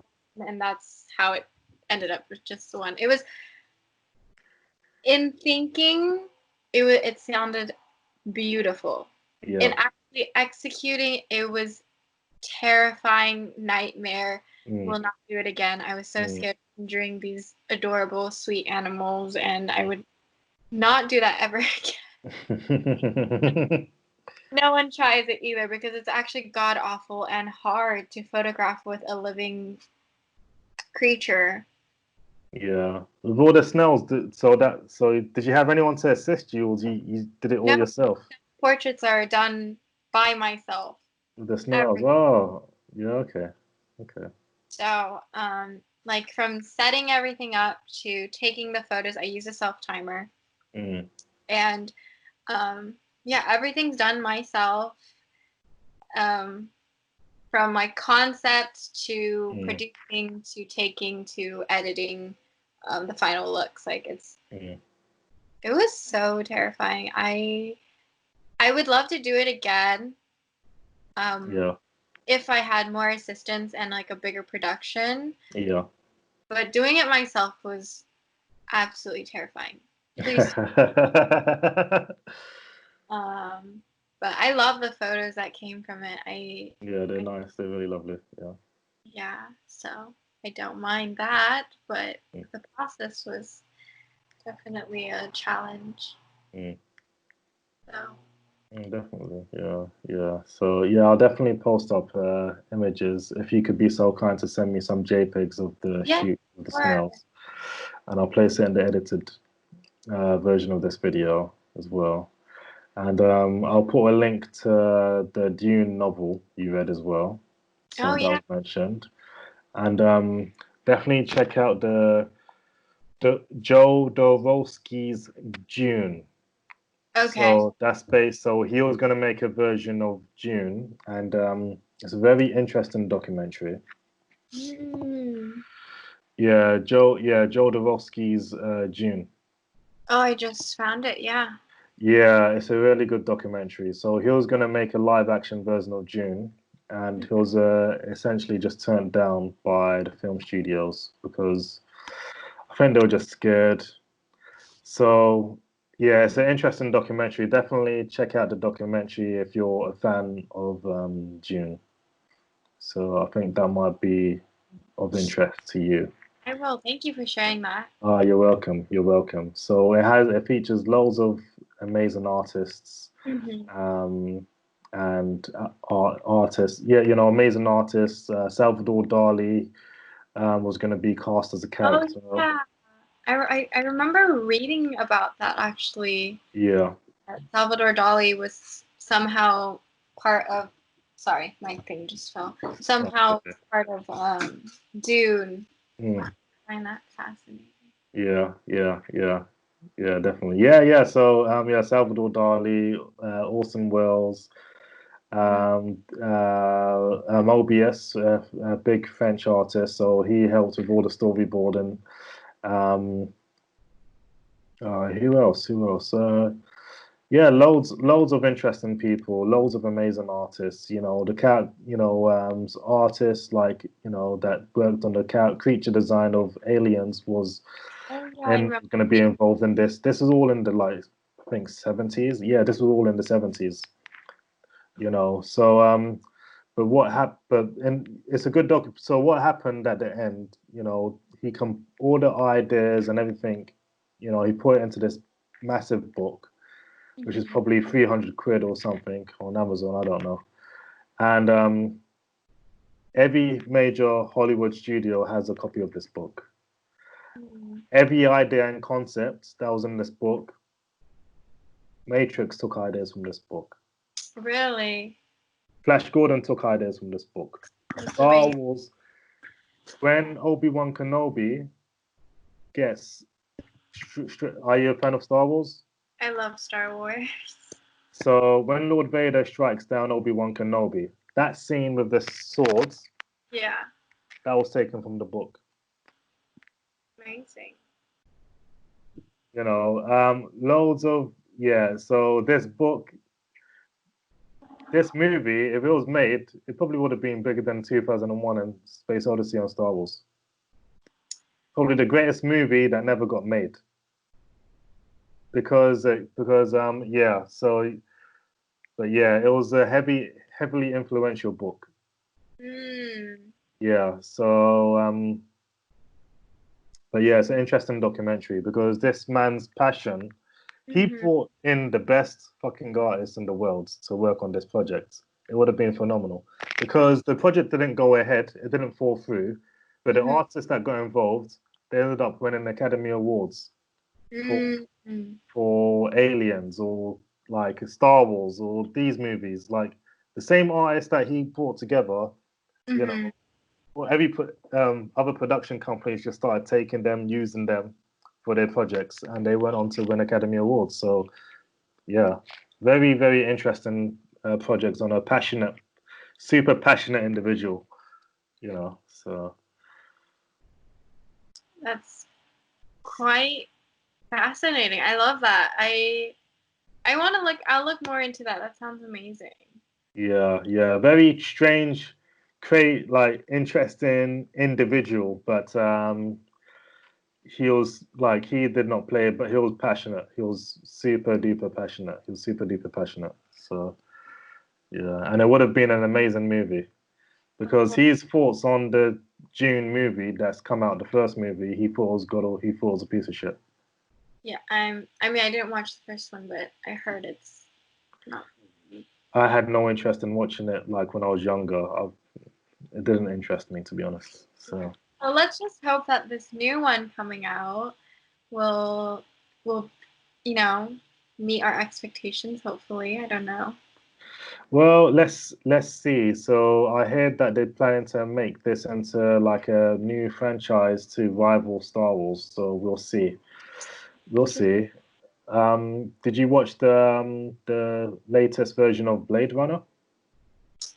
Both 40 some 24 or something Yeah, 24 yeah, yeah, something along those. Yeah, yeah. the one with So Ryan Gosling. yes, Okay, yes, I yeah, did watch it. yeah. So it's the same director. It's the Oh same. yeah, Yeah. So the director of the Blade Runner, he's doing the June movie, this new June movie. I everyone says Blade Runner is like very very well made and like everyone says they love it, but maybe because I had that expectation of being like absolutely amazing. Um, I don't know. I didn't think it was like that amazing. Like I Am I? agree with you. I agree with you. I think I visually agree. though, has a lot of touch points within like this like fantasy, not fantasy, futuristic world. Like I think it's Yeah. very beautifully made, compositionally, color speaking. But I don't know, maybe it just like fell a little flat for me. Like I was maybe because I didn't know anything or watch previous movies about it. It was a little bit disconnected from the A series. good movie should be a good movie. You shouldn't have to watch the previous movie or read a comic or Mm, know okay. the source material. If there was a disconnect, that means there was a disconnect for you. My thoughts on the movie, well, the first one, hands down, is a classic. You know, um, the new movie, I just felt there was some. I think there was some issues with the story. I have to be totally honest. Mm, That's my opinion. I think there's a few issues with storyline. Um, and yeah, I just felt I don't know. It was a decent movie, but I mhm. just had some issues with the storyline. I have to be honest. Totally understandable. So yeah, I didn't really fully connect with all the characters. So, but yeah, the execution, obviously, as you said, was done masterfully, beautifully. Roger Deakins was a cinematographer. He's a revered cinematographer in the industry. But the image, the cinematography, like the composition, like was very beautifully done. I thought Bob Batista. I wish we saw more of him. I think that would have been interesting Mhm. because I would have liked to have seen more of Bob Batista. Mm, His character, I enjoyed his character. They mhm. showed. I thought they showed too little of him. I see. Yeah, because they did these weird short films linked Mhm. into the movie to promote the film that gave the backstory of his character, and I thought, what? It's just, I just thought it was stupid. I have to be honest. Just put it in the movie. I Don't. did not know that at all. Yeah. So yeah, they did these little mini series to promote the movie, and I don't know. I wasn't a massive fan of that. I just felt they should have just put it in the film. Yeah. Yeah, I don't know. I didn't see the point in doing that. So yeah, yeah.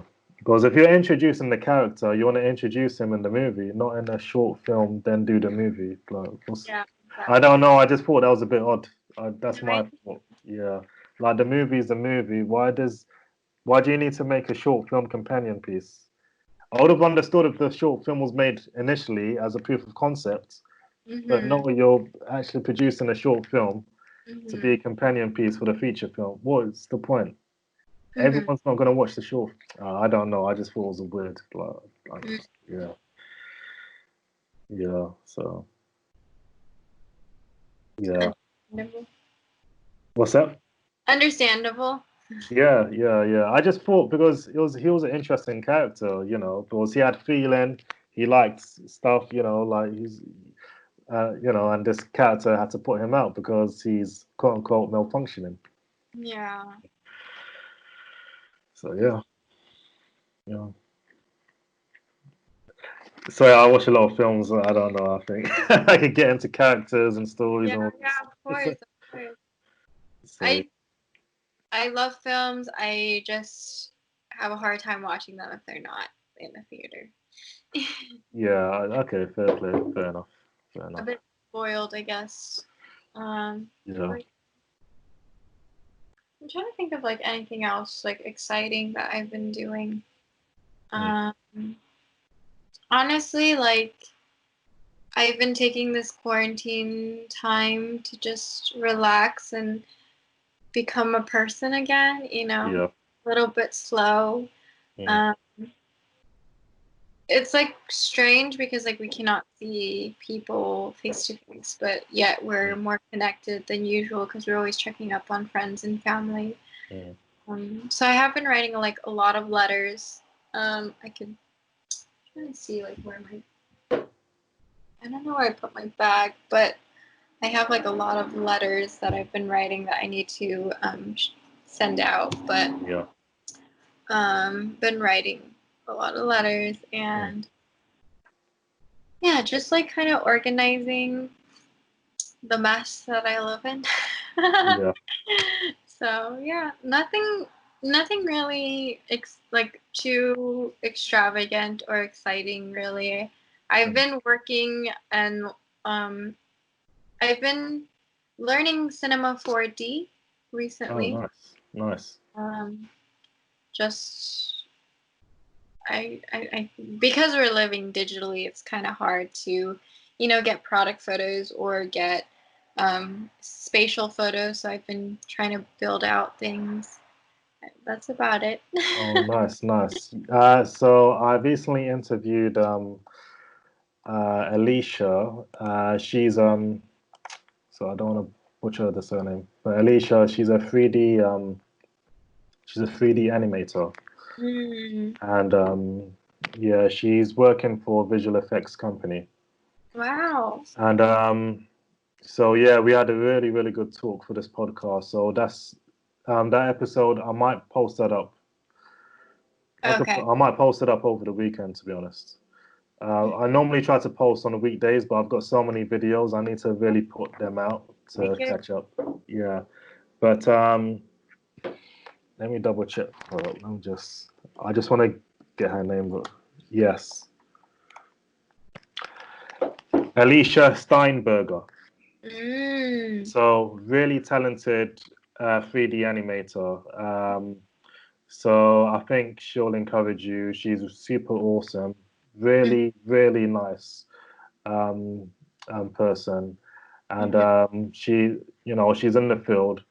So if you're getting into it, I think that might be someone to connect with. And she has a YouTube channel with like tutorials and all that stuff. So, and I'm pretty sure she touches like she does on 3D stuff. It might touch on Cinema 4D and stuff like that. I'll look into it. Thank you. But yeah, I'll send you a link to her YouTube channel. She's really sweet girl, like really sweet and super talented, and her work is incredible. So yeah, Huh? definitely like if you're interested in 3D, definitely check that out. So yeah. Well, I just started, so we'll see where it goes. Yeah, but yeah, definitely like you'll accelerate, like zoom, you'll accelerate. You just get the right people to encourage you and talk to the right people, and zoom, you know. So Yeah, yeah, it's not my first 3D program, so I'm hoping that because I worked in SolidWorks for a good while okay, beforehand, so I'm hoping that knowledge of building and modeling will help me with Cinema 4D. Although Cinema 4D is, I think the rendering is like the most important part about it, so I'm trying to figure that out. okay, yeah. I'm nowhere near an expert on 3D. I just appreciate the artists, and I watch. Um, I'm a weird person. I just watch put like I know what I like and what I can do, but I'm super open to learning about loads of different like disciplines. So yeah, so I just like creative people. To be honest, I don't care what field they're in. Like I just like that. So yeah. Wonderful. Yeah. But Alicia Steinberger, definitely check her out and her I, YouTube channel. I think if you just type her name out on YouTube, her channel will just come up. mhm. Um, so yes, I'm going to YouTube. I'll just send you a link. I can send you a link now. That's fine. That's But perfect. hey, but yeah, her YouTube channel is super cool because I discovered her work on LinkedIn. Mm-hmm. Was she had like an animation demo of a tiger, and I Mm-hmm. just thought it was so sick. Mm-hmm. So yeah, she has two YouTube channels. Okay, I'll take a look. Thank you. But yeah, you're welcome. Just trying to. Yeah, I'm on Skype. Oh, I can't message you at the same time on Skype. That's totally fine. Yeah, After. yeah, I'll do it. Okay, you know, because I've got two screens, so I could do it. I could send you a message on Instagram. Perfect. Okay, cool.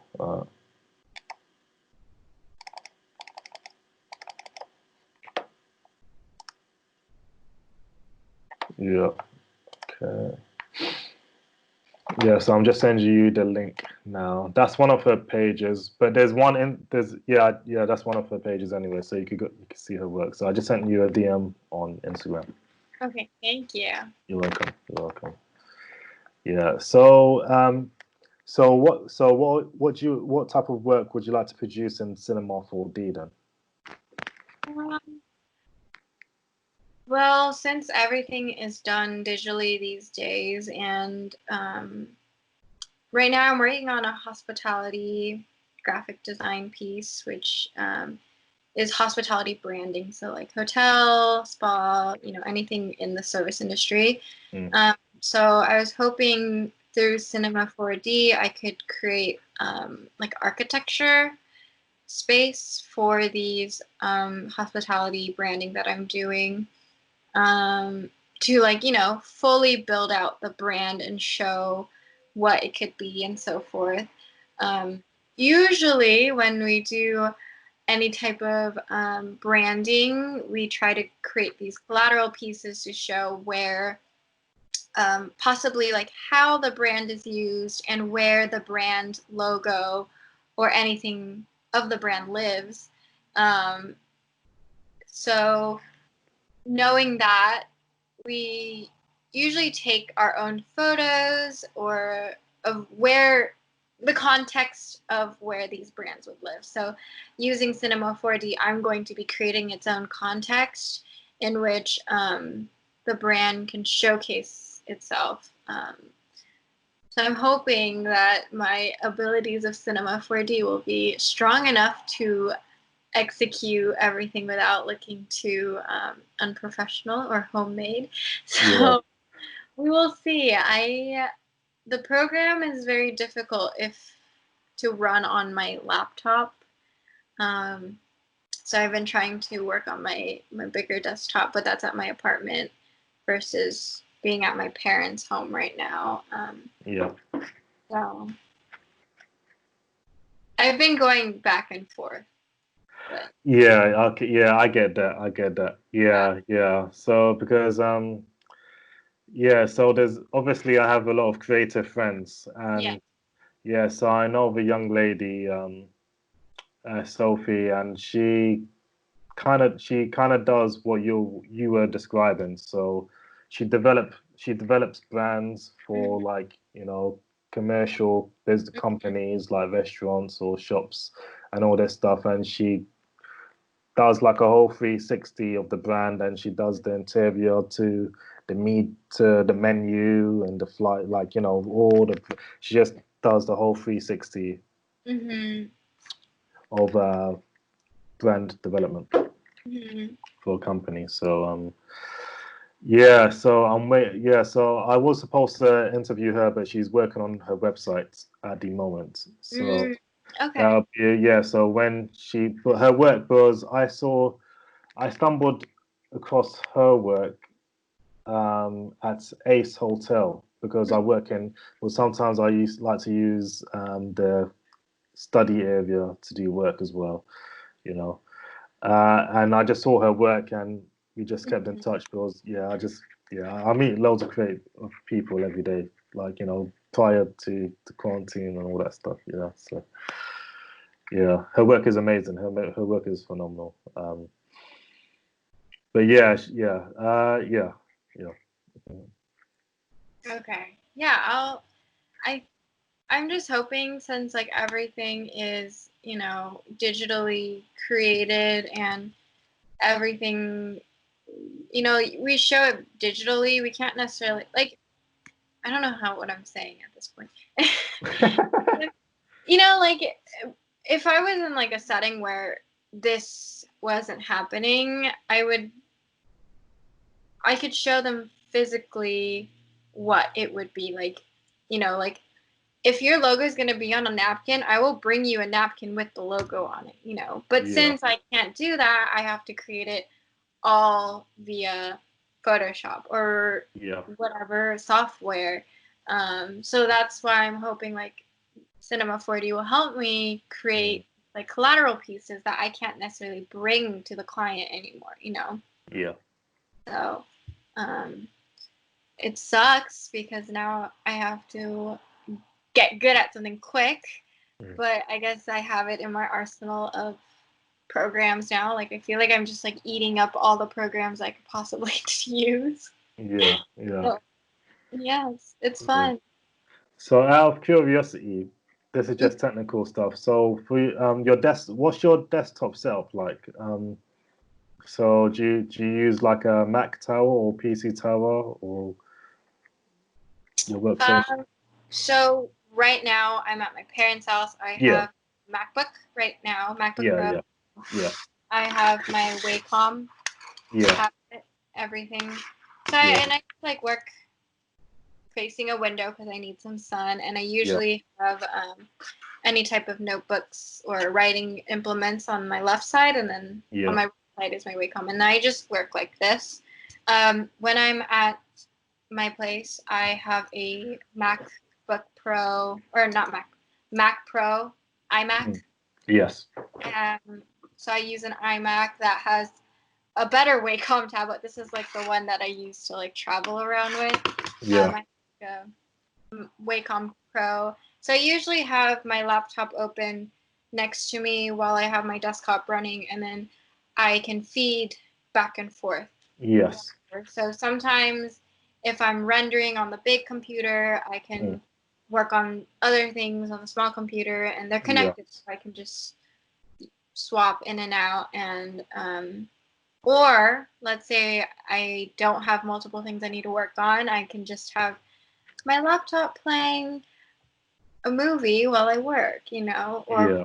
music. Or sometimes I steal my sister's iPad and I sketch on the iPad while on something, you know. So it just depends what tools are available to me. But yeah, I do use mostly Mac products besides my Wacom. Wacom is my best friend.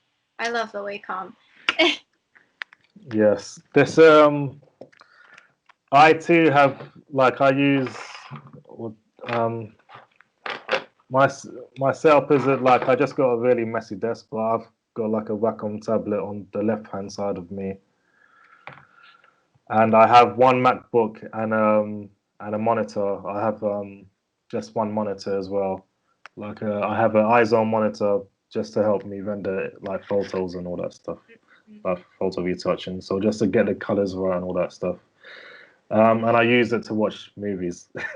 Yeah. I mean, honestly, when you're not doing something, like usually when you're at the later stages of creating, you have the leisure to watch something else while working. Like, Yeah, yeah, like especially when I'm just like doing photo retouching and photo yeah, touching, especially yeah. if you have a lot, it takes a long time, but it doesn't require too much brain power because you know you're already. So sometimes I do have like a show, or sometimes like an audio book playing or Yeah, something. Um, it helps. it does. It does. And like me, I think I need to get another computer, Yes. as sad as it may seem, because it takes a really long time to render videos for YouTube. Mm, And I need to be working, and the time that's used on editing and rendering.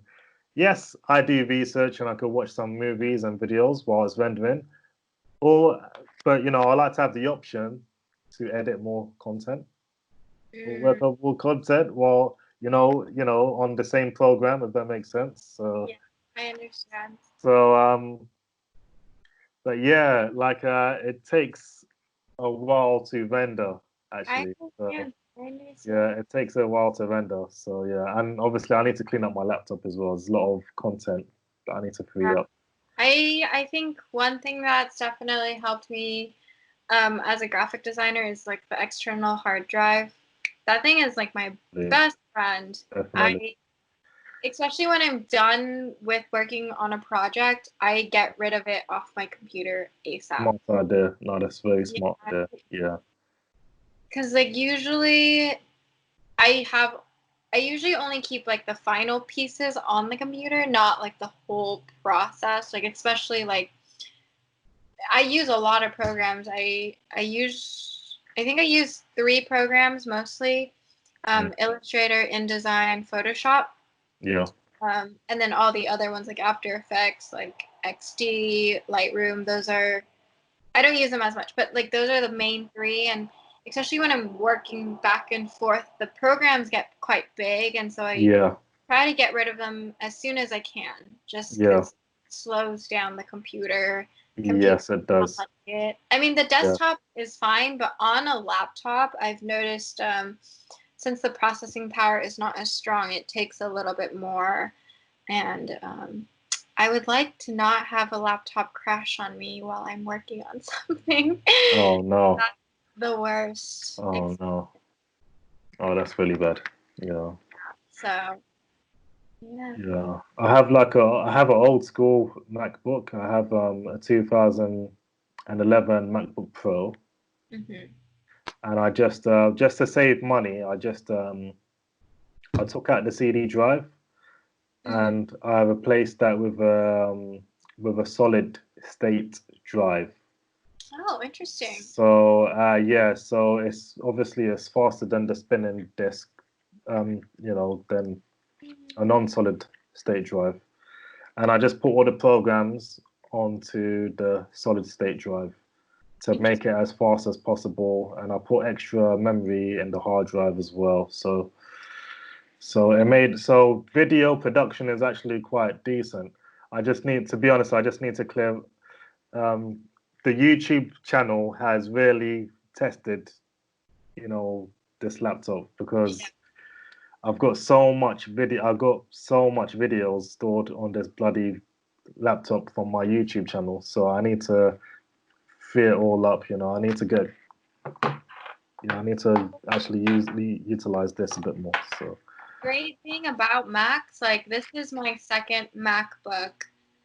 I feel like they just live forever. Like my previous MacBook was a 2012, and that stuck with me for a good long time. And then even yeah, this one, although this one is like quite old too, like this one is getting through it. I mean, although I'm considering investing in a better laptop because of the work yeah, from home yeah, situation. yeah.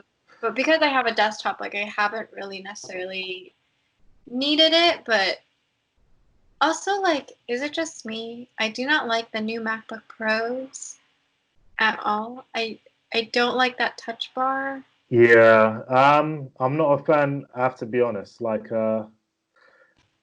my humble opinion, I think 2011 models are just fine.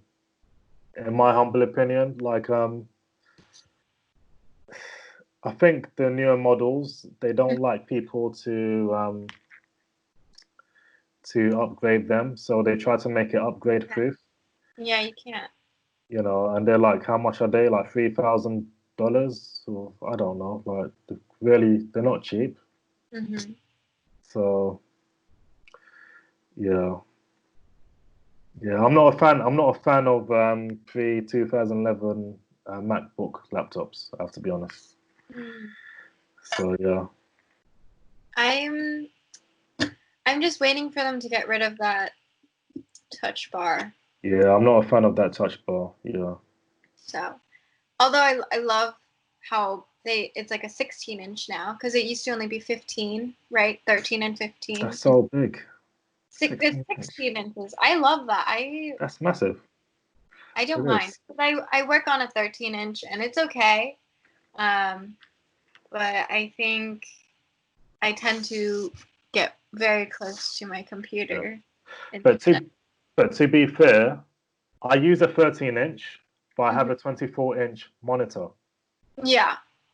So right now, this 13-inch laptop is linked into a 24-inch monitor, and I use both screens. That's how I like to work. That's that's only if you're able to work from home and you have both. But for me, I travel quite a bit from my place to my parents' place. Yeah. Sometimes I'm not even at either. Like Yes. I work at a coffee shop. Like Yes. because of that, I 13-inch is kind of hard to be mobile with, I've noticed.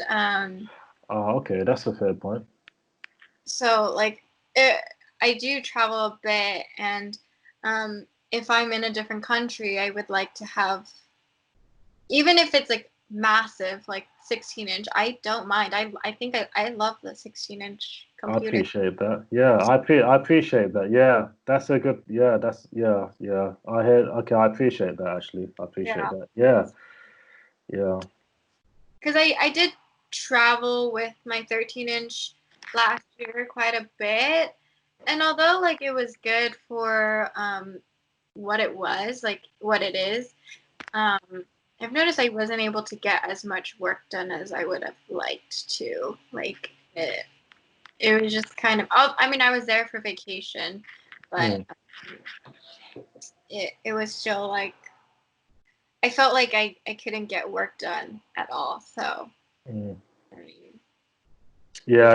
yeah, That's yeah. I definitely could appreciate that. Yeah, because yeah. That makes a lot of sense. That makes a lot of sense. hmm If that's like, was it becomes a primary, it becomes your primary workstation, and yeah. better to have a bigger monitor if you're a graphic artist, as opposed to for yeah, that makes a lot of sense. Yeah, I appreciate that. Oh, Yeah. get it. So but yeah, like me, yeah, sometimes I guess yeah, I just enjoy watching, like seeing those 13 inches on sale, and like, oh, I could just upgrade it and it would just be like my next workstation. But Yeah, I mean, I've worked on a Surface tablet before, the Surface from Windows. That's a wonderful computer. I wouldn't mind using it. Um, I think just like as a designer though, like working as a graphic designer, we've already kind of streamlined to work on predominantly Apple products. yeah, So, um, I tried both, but I realized the compatibility between the two companies is very difficult. I don't know, like it like even working in an InDesign file on the Windows computer versus yeah, working on Apple's computer, yeah, sending those like packaged files with like mm, fonts, even the fonts aren't compatible sometimes. So mm, to make it more streamlined, since we already majority use Apple, I've just yeah, continued to use it. yeah, Although my family is predominantly using Windows. So yeah, yeah. I remember. Okay, this is kind of giving away my age, but I remember back in 2000, early 2000, mhm. only graphic designers, people in the design industry were using Macs, Yeah, but now it's a part of culture, it's a part of youth culture now, it's almost like a luxury brand, like it's like a lifestyle brand, yes. the Mac. So yeah, because I remember back in 2005, people hmm saying, "Why are you using a Mac for?" You know, I mean, was yeah, I like Macs a lot. I think I don't know, like maybe I grew up using Windows. Like, don't get me wrong. Like, I understand the programs and everything. mm, But once I made the switch to using predominantly Apple products, going reverse back to Windows, it just feels very clunky. And I have yeah, a hard time using the programs um, that I need to on a Windows. yeah, So, um, yeah, I don't know. I think both have made quite a few improvements. Like I know window products are wonderfully designed now, but yeah, in terms of like user interface, it's not as streamlined as an Apple product would be, and that's why I've been using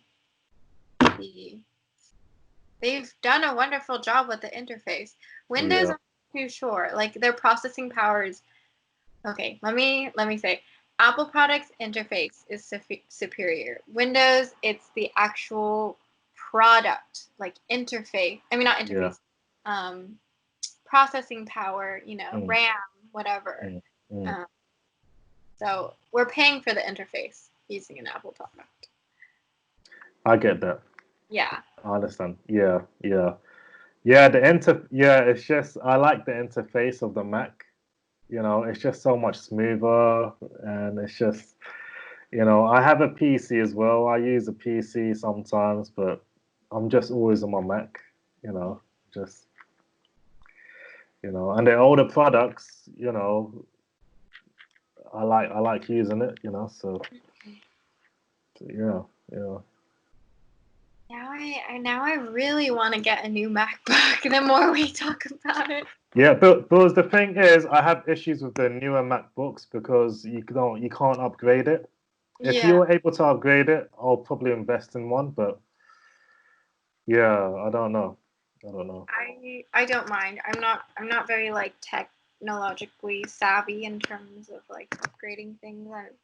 I like that it's just what it is, and if I don't like it, I could just get a different one. Like that's Yeah, fine with me. yeah, fair enough. Yeah, yeah, fair enough. Yeah, I think different people, it attracts different people. Yeah.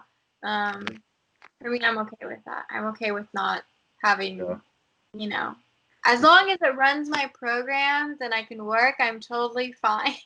yeah. I don't because really and truly, like it really was. I'm not really techie myself, but it was literally like a means to an end. Like because Mhm. I knew I wanted certain programs. I knew I needed to edit videos, and I Mhm. just tried to crunch the numbers. Oh, okay, cool. So I get the Mac for $300, Mhm. and I just get like I do the vendors, I do the upgrade. That's another Mhm. couple of hundred. Okay, cool. So I got the whole thing for under a grand. Okay, I've saved a lot of money. Then I get my programs. But it's Mhm. just like it was when I first got it. I was like, I had to really watch my finances, so that's why I had to do it that Makes sense, of way. course. So yeah, so I had to manage my finances, but at the same time, I needed to get the results I needed. Mhm. But, Mhm. yeah, so Of course. so yeah, yeah, yeah, Each their own. yeah. So yeah, it's working. I've had this laptop since 2017. Mm. It's been good. It's been good to me. So I've played around, like, I've got After Effects, Premiere Pro, all those heavier duty programs work fine. So I mean, it does the job. Yeah, Of course. yeah. Yes. Okay, cool. So yeah. So is there anything else you'd like to add? Anything else you'd like to touch on? Or No, perhaps anything you'd like to ask me, or no, suggest? I'm good. I think I think I need to like go soon. Yes, I think But we covered everything. Yeah, I appreciate your time. yeah, of course. So yeah, thanks a lot, Judith. I appreciate your time a lot. Much appreciated. So yes. So yeah, okay, cool. Yeah, take care, stay safe, and You too. uh, we'll- thanks. I appreciate that, and we'll catch up another time. Yeah. Thank you for inviting me. I Uh, really appreciate it. thank you very much. Thank you.